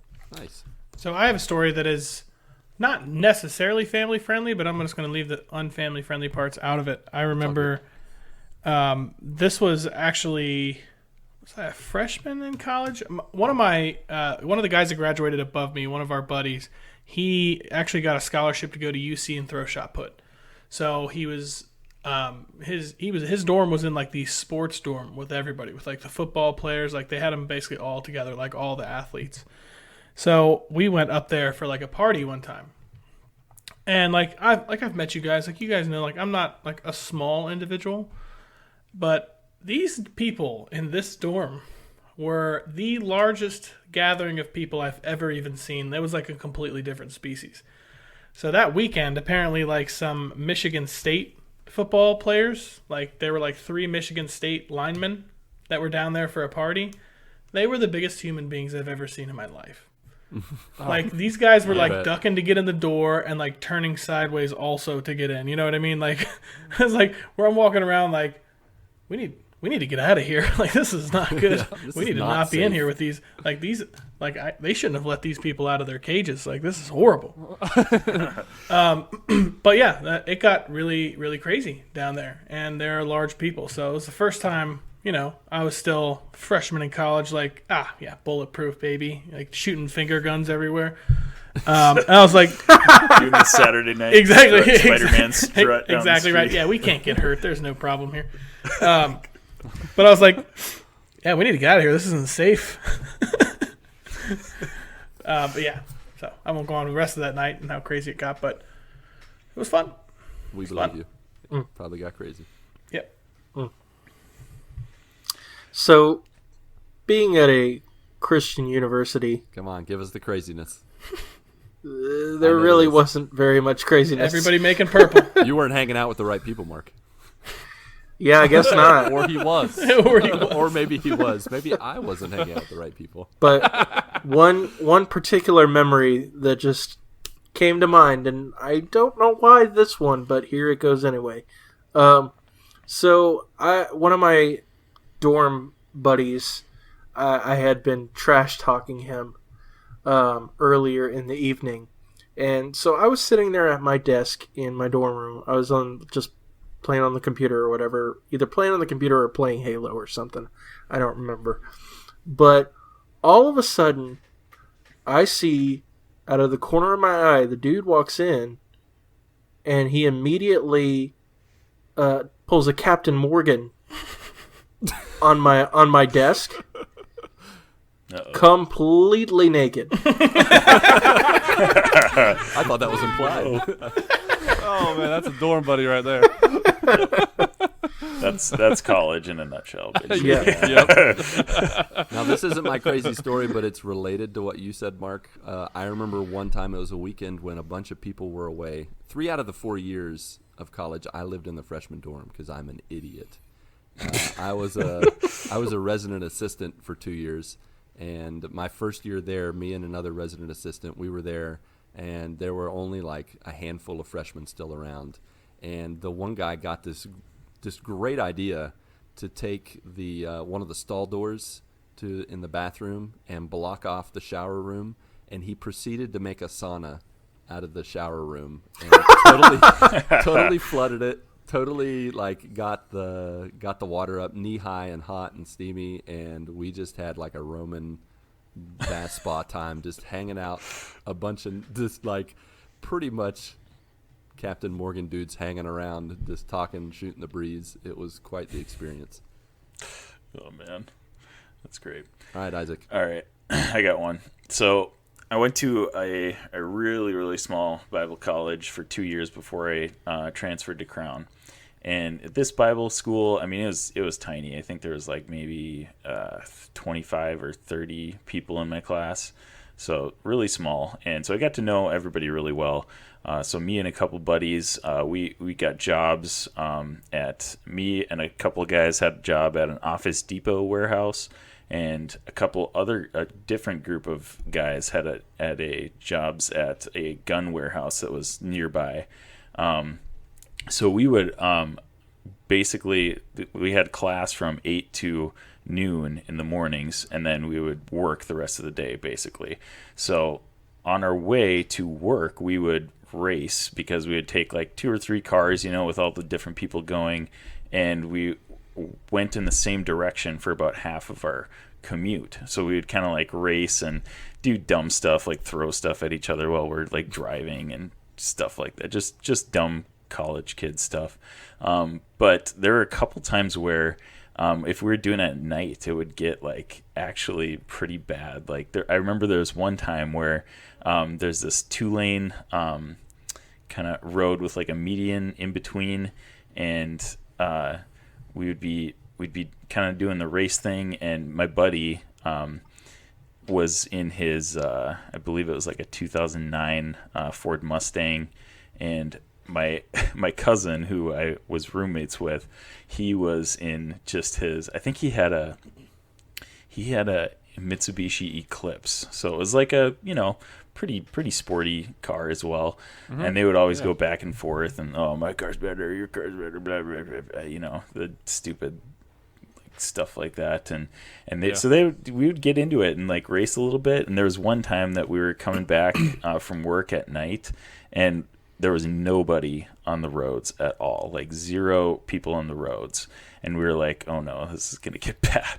So we come up to a stoplight, and it was a literal drag race for probably maybe like 2 or 3 miles. Like it was a long time. And I was actually like scared for my life at one point. I was like, okay guys, like I'm actually thinking we should slow down because this is not cool anymore. Do you know? So, do you have a guess the on road was what you maxed out on? Just to get an idea. Yeah, so of the how road fast you were was, I think it was 25 or 30 was the speed limit, and I'm pretty sure we got up to like 75 at one point. Yeah. It was really scary. Yeah. As a passenger in a vehicle that had no control over what the driver was doing, I was like, oh my gosh, yeah. Okay, I think we need to slow down. But and then it was at the very end of the race. There just so happened to be a cop that was just chilling in like a driveway or something like that. But luckily, I don't even know how it happened. But luckily, the cop didn't even end up pulling us over, because apparently we had slowed down early enough to where she didn't see us. Wow. I don't know. It was crazy, but Lucked out. Wow. There. yeah. But that like scared the crap out of us when we saw the cop there, and we probably could have been in a lot of trouble for that. But Yeah. For yeah. sure. So those were definitely the dumb college days for sure. Nice. Mm. That's good stuff. I got a question for you guys, real quick. Yeah, go ahead. Favorite class in college? Any history class. Okay. Racquetball. You had a racquetball in college? Oh yeah, I was senior. I already done all my Oh, man. electives and all that stuff, and I was I just exactly had to like do that. I just had to get hours in. I'm like, all right, Racquetball racquetball. it is. Yep. Okay, along the same lines, I took a watercolor painting class when I was a senior, because I'm not an artist at all. I would not consider myself talented in any type of art, but I just needed something to fill my schedule with. I just needed like 3 credits, and I was like, hey, this looks easy. Yeah. So I'm going to take this watercolor painting class, and it was actually really fun. I was Nice. I mean, you do that in surprised. preschool. You do that in senior and Yeah, college. might as well. Might as well. Bookend I mean, in it. some ways, the maturity level's about the same. So, Basically, having absolutely no experience watercolor painting, it really wasn't that much different. for me, I had 2 classes that came to mind. The first was genuinely like I loved the class, and at my college, we had 2 we had the 2 standard semesters, fall and spring, but we also had a middle like mini, I don't think you can call it semester, but it's called J-term, where you just had 1 or 2 classes for the month of January. And we didn't have as long of a winter break, but at the same time, it was kind of nice because you would have a class for like 2 or 3 hours, and then you'd have the rest of the day free. So January was really fun. We did a lot of hanging out, sledding, playing video games. But I had a class in church history that covered from Jesus until, it covered a little bit of Old Testament, but it was mostly like Protestant, like Catholic, Protestant, like church history. So starting with Jesus and then going all the way to the modern age. And I read a book in that I just poured through that book and loved it. The other class that I really liked was a class I didn't expect to like, and it was research writing. And the reason that class kind of comes to mind is because I tried twice before to take this class, and both times I dropped out like the day before the limit. You know how you usually had like a month or 2 to drop a class if it just didn't jive with you? I was dumb enough to try with the same teacher, the same class 2 times, both my freshman and sophomore year. I just thought it was me. I thought I was the problem. And on the second time, I was like, no, this teacher is terrible.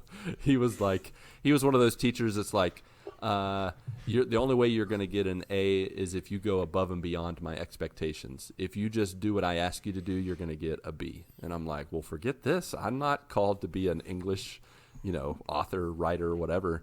And so the second time I was like, I got to find a different teacher. And Mindy was like, you should check out my teacher, Mr. Rierick. No, not Rierick. Rierick is the teacher I didn't like. I don't remember the other teacher's name, but he was amazing. Like, he could take any subject that you couldn't care less about, and the way he spoke about it and the passion he spoke about it with, like, by the end of this research writing class, I wanted to be an author. Like, I wanted to have a career in writing books and reading books and critiquing books.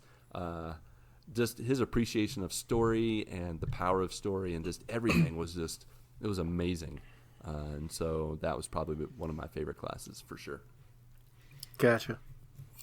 For me, there were several of my applied study classes that I very much enjoyed, all about the history and philosophy of worship and principles of leadership. Specifically, that principles of leadership one I really loved. But one completely separate from all that was a philosophy class that we had to take, Philosophy 201. And it was taught, of course, they told different schools of thought, but had an underlying Christian worldview. Right.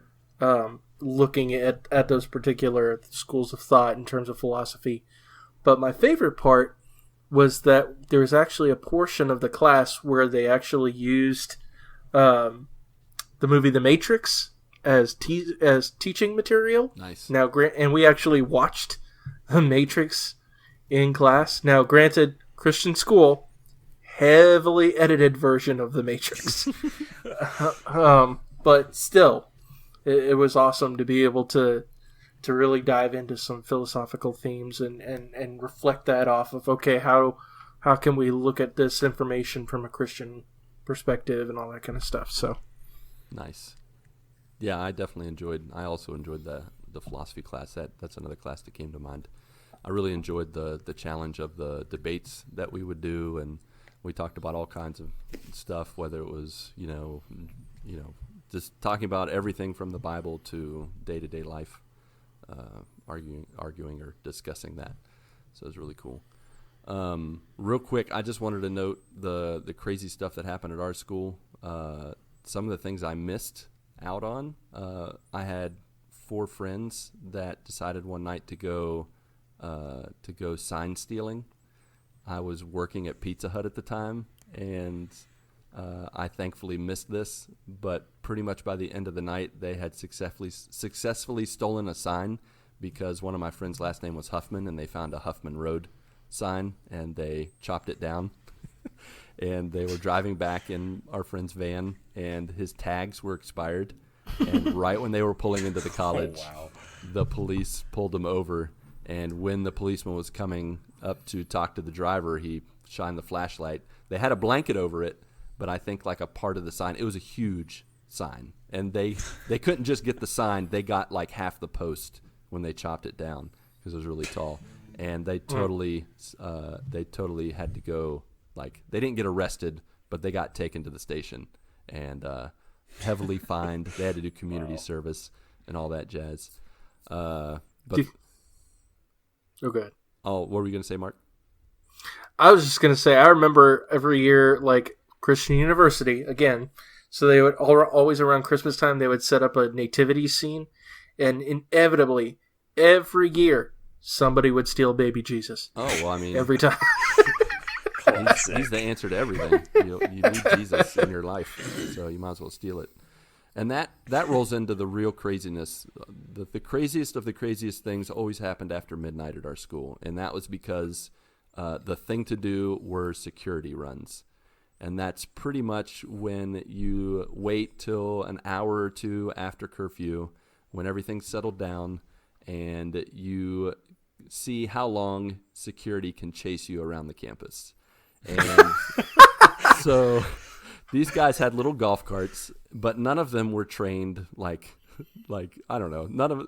Most of the security guards were definitely middle-aged, some overweight, some medium-build guys, and it was all about seeing how long you could last. And I remember a few times, whether it was us like running to one side of the campus, and we would I remember one night, and I think I've shared this a while back, but we got a stick a bunch of us got sticks, and we opened up any unlocked cars that were open, and we shoved the sticks between the horns and the seats, and then we locked the cars, shut the doors, and all those honking would attract the security to that side of campus. So then we'd run to the other side and do something else, and so that was some of the craziness that would ensue. And, after just living the college lives, man. Yeah, man. And then there was one time that we had an all-out war between the guys and the girls. They called it, for whatever reason, Delta Mu. And it was one night, it was like the Scots versus the English. And everybody was dressed up, and there was easily 400 or 500 people. And we just charged each other, and we had water balloons, mustard, ketchup, whipped cream, like whatever could make a mess, we were throwing it at each other, and it was pure bedlam. And so that was also a crazy night on campus. All right. Well, any other last thoughts? Wonderings? Nah, man. Nah? All hearts clear? Okay, I got one quick question There you for go. you guys, and this I knew there was doesn't one have to more. be this doesn't have to be a long one or anything, but so did you guys feel like you took anything away from college? I mean, besides your education. So I'll just kind of start it off. Like, I did not come out of high school with like very many friends, and college is like where I made all of my lifelong friends. Like, all my Infinity Bro dudes are all my best friends, and I mean, we talk on a daily basis, and if I had not, gone to college or had done something else with my life, I don't know if I would have. I mean, I'm sure I would have friends at some point, but I mean, there's so many things that I would have missed out on if I didn't go to college. So I guess that's my question. Is there anything that you guys took away from college, like besides your education, that you still, is pretty valuable to you in your lives right now? My wife. Oh, Mark got his That's a good MRS one. degree. That's a good one. Yep. Okay, make sure Yep. she listens to Technically, it was after I graduated, but still. It still counts. We met at college. That's right. There you go. So yeah, I still I would definitely say my friends were more solidified and more serious, in college. I had friends in high school and stuff, but we completely went separate ways and stuff like that. But I still talk to my friends from college, and I'm super close to a couple of them, and they're much stronger in my opinion, and yeah, my wife. Now, for me, the most of my friends are still from high school, but there's only been, I would say, one that had risen to the top of the best friend status kind of thing, and I still talk to him to this day. It's crazy how you go through your entire life and you still make some new friends, and so yeah, like. We still hang out. I mean, like, he's pretty much the only guy from college that I still hang out with, which is weird. Everybody else is from high school. Yeah, I actually didn't. When I think about it, the friend group really that I, hang out with every week and talk to every week, none of them actually are from college for me. I did become like one of my friends from high school. We were just kind of like distant friends, I guess, in high school more or less, and we became a lot better friends in college. So he'll be my best man like when I get married. So I became extremely, extremely close with him during those college years when, even though we went to the same high school, we just weren't, that close then. I would say for me, what I gained the most from college was learning how to stand and then fail and get back up again on my own, by myself, with no extra help. I entered into college pretty much, for the most part, having been spoiled and taken care of most of my life. Like, the car that I brought was the car that my parents bought for me when I was 16. I got loans and stuff, but for the most part, like, I had been taken care of as a kid by my family, and learning to fail on my own and own it and do something about it. My senior year of college, I failed my ministry internship because I kind of lost focus. Mindy and I actually broke up partway through college, and I screwed up pretty bad towards the end. But in that, I learned to, get myself back up and dust myself off. And in those college years, I also solidified my call to missions, to ministry. I went on 2 mission trips to Bolivia and Brazil that were so integral to the rest of my mission life and ministry life. I went to Brazil my junior year, I think, and I remember at the end of that trip, a pastor told me, "You're going to return to Brazil." And I was like, "No, I'm not." You don't speak Spanish. You're not a part of the God plan. was like, "Yeah, you are." And God just laughed, and he's like, "You keep telling yourself that, Lucas. Keep telling yourself that." And, 10 years after that, I returned to Brazil, and it all came from that connection in college. And so learning to be on my own, learning to be who God made to be by myself. And then I did get married, about a year after college, but I still had a lot of time on my own, and it was really, really important. So, yeah, college was where I got my calling to ministry as well. So, definitely important. For sure. Nice. Well, thanks for that question, Isaac. Glad you threw that at us. That's I think a good way to wrap things up. And that's about all we got for this collegiate walk down memory lane. If you joiners out there would like to connect with us beyond listening, remember to check us out on Twitter at the GMG Podcast or Discord. There is a link in our Twitter profile or in our show notes. Discord, like Tahiti, is a magical place where we are greeting one another every morning, afternoon, evening, or night, sharing dad jokes, talking about the latest in our lives and in the world of entertainment. But it ain't for everyone, so if you are more of an old school guy or gal, you can email us at the goodmorningguys@gmail.com. See how I emphasized the at a little better that time. And if you want to also practice your radio voice, you can call us at 929 GMG Guys. Leave a message, ask a question, let your voice be heard. And what else should be heard but none other than our Spotify and Apple Music playlist catered by Marc Boucher himself and Barnaby Butterteeth. All right. So, of course, we've been talking about college. Mm-hmm. And so that is the theme of the two songs that I am submitting for the Good Morning Guys playlist that you can find on Spotify as well as Apple Music. Thank you so much, Bernabe.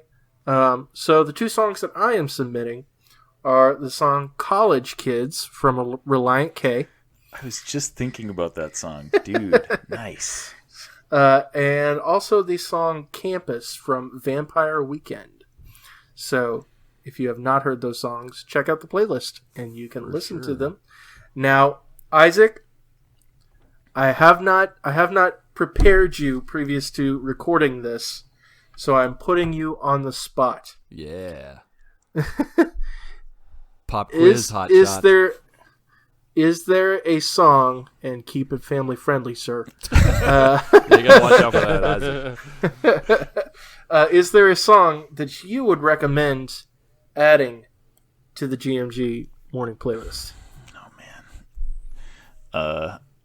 Honestly, College Kids popped into my head before you even said that. So I'm sad that you took it because I would have put that forward. Now, it does not have to be college themed. You can pick any song. But we will judge you if it's not.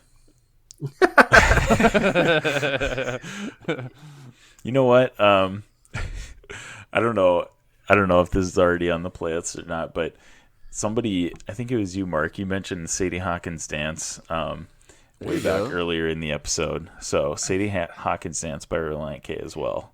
Let's double check that real quick. Nothing better. Yeah, man. I made a music video to that way back in the day. Nice. And I cringe every time I hear that song now because of it. And it is not on the playlist, so we can go ahead and add it. Oh, no. I thought you meant it wasn't available to add. Yes, that's a great... No, it is definitely on Spotify. It is not on the playlist, so we can go ahead and add it. Great choice, Isaac. So I hope those songs help you get your good morning on. Very nice. Well, Isaac, not only do we want people to connect with our podcast, but we want people to connect with your podcast. So how can people connect with the Infinity Bros, connect with you, throw out them ats and ways to connect? Absolutely. So you can listen to the Infinity Bros podcast on anywhere that podcasts are found. Apple Music, Spotify. I think we're on Podbean is our main source. Google Music, all those things. We have a website, theinfinitybros.com, that you can get all of our social media links on. I am the social media manager for the Infinity Bros, and I am most active on Twitter.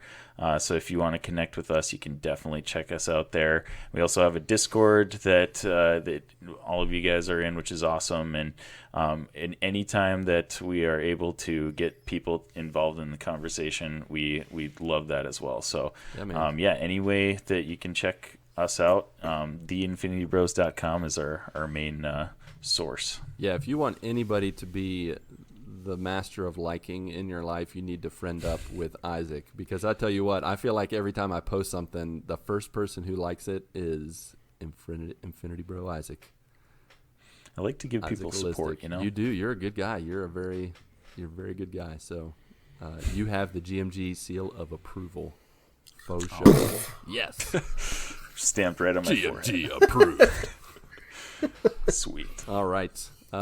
Next week, folks, well, Ronnie, you're up again. So for real this time, you get to choose a topic. I will believe it when it's Or here. not. Or not. Or not. Dang Or it. not. No, that's right. Ronnie, you're off the hook Hey, again. Ronnie, Right. not next week. The week after that. I got you covered. Third time's Fair a enough. charm. Fair enough. That's right. Well, actually, no, just kidding. Yeah. Next week we have podcast junkie himself, Zach Ald, on the show. So we are very excited. He'll be bringing the podcasting professionalism, so it'll be good stuff. Alrighty then, Mark, Pat, Ronnie, and Isaac, along with you, our beloved friends, family, and joiners. Go get your good morning this week, and may God bless and guide your lives as you live, as you work, and as you game. 1, 2, 3, 4.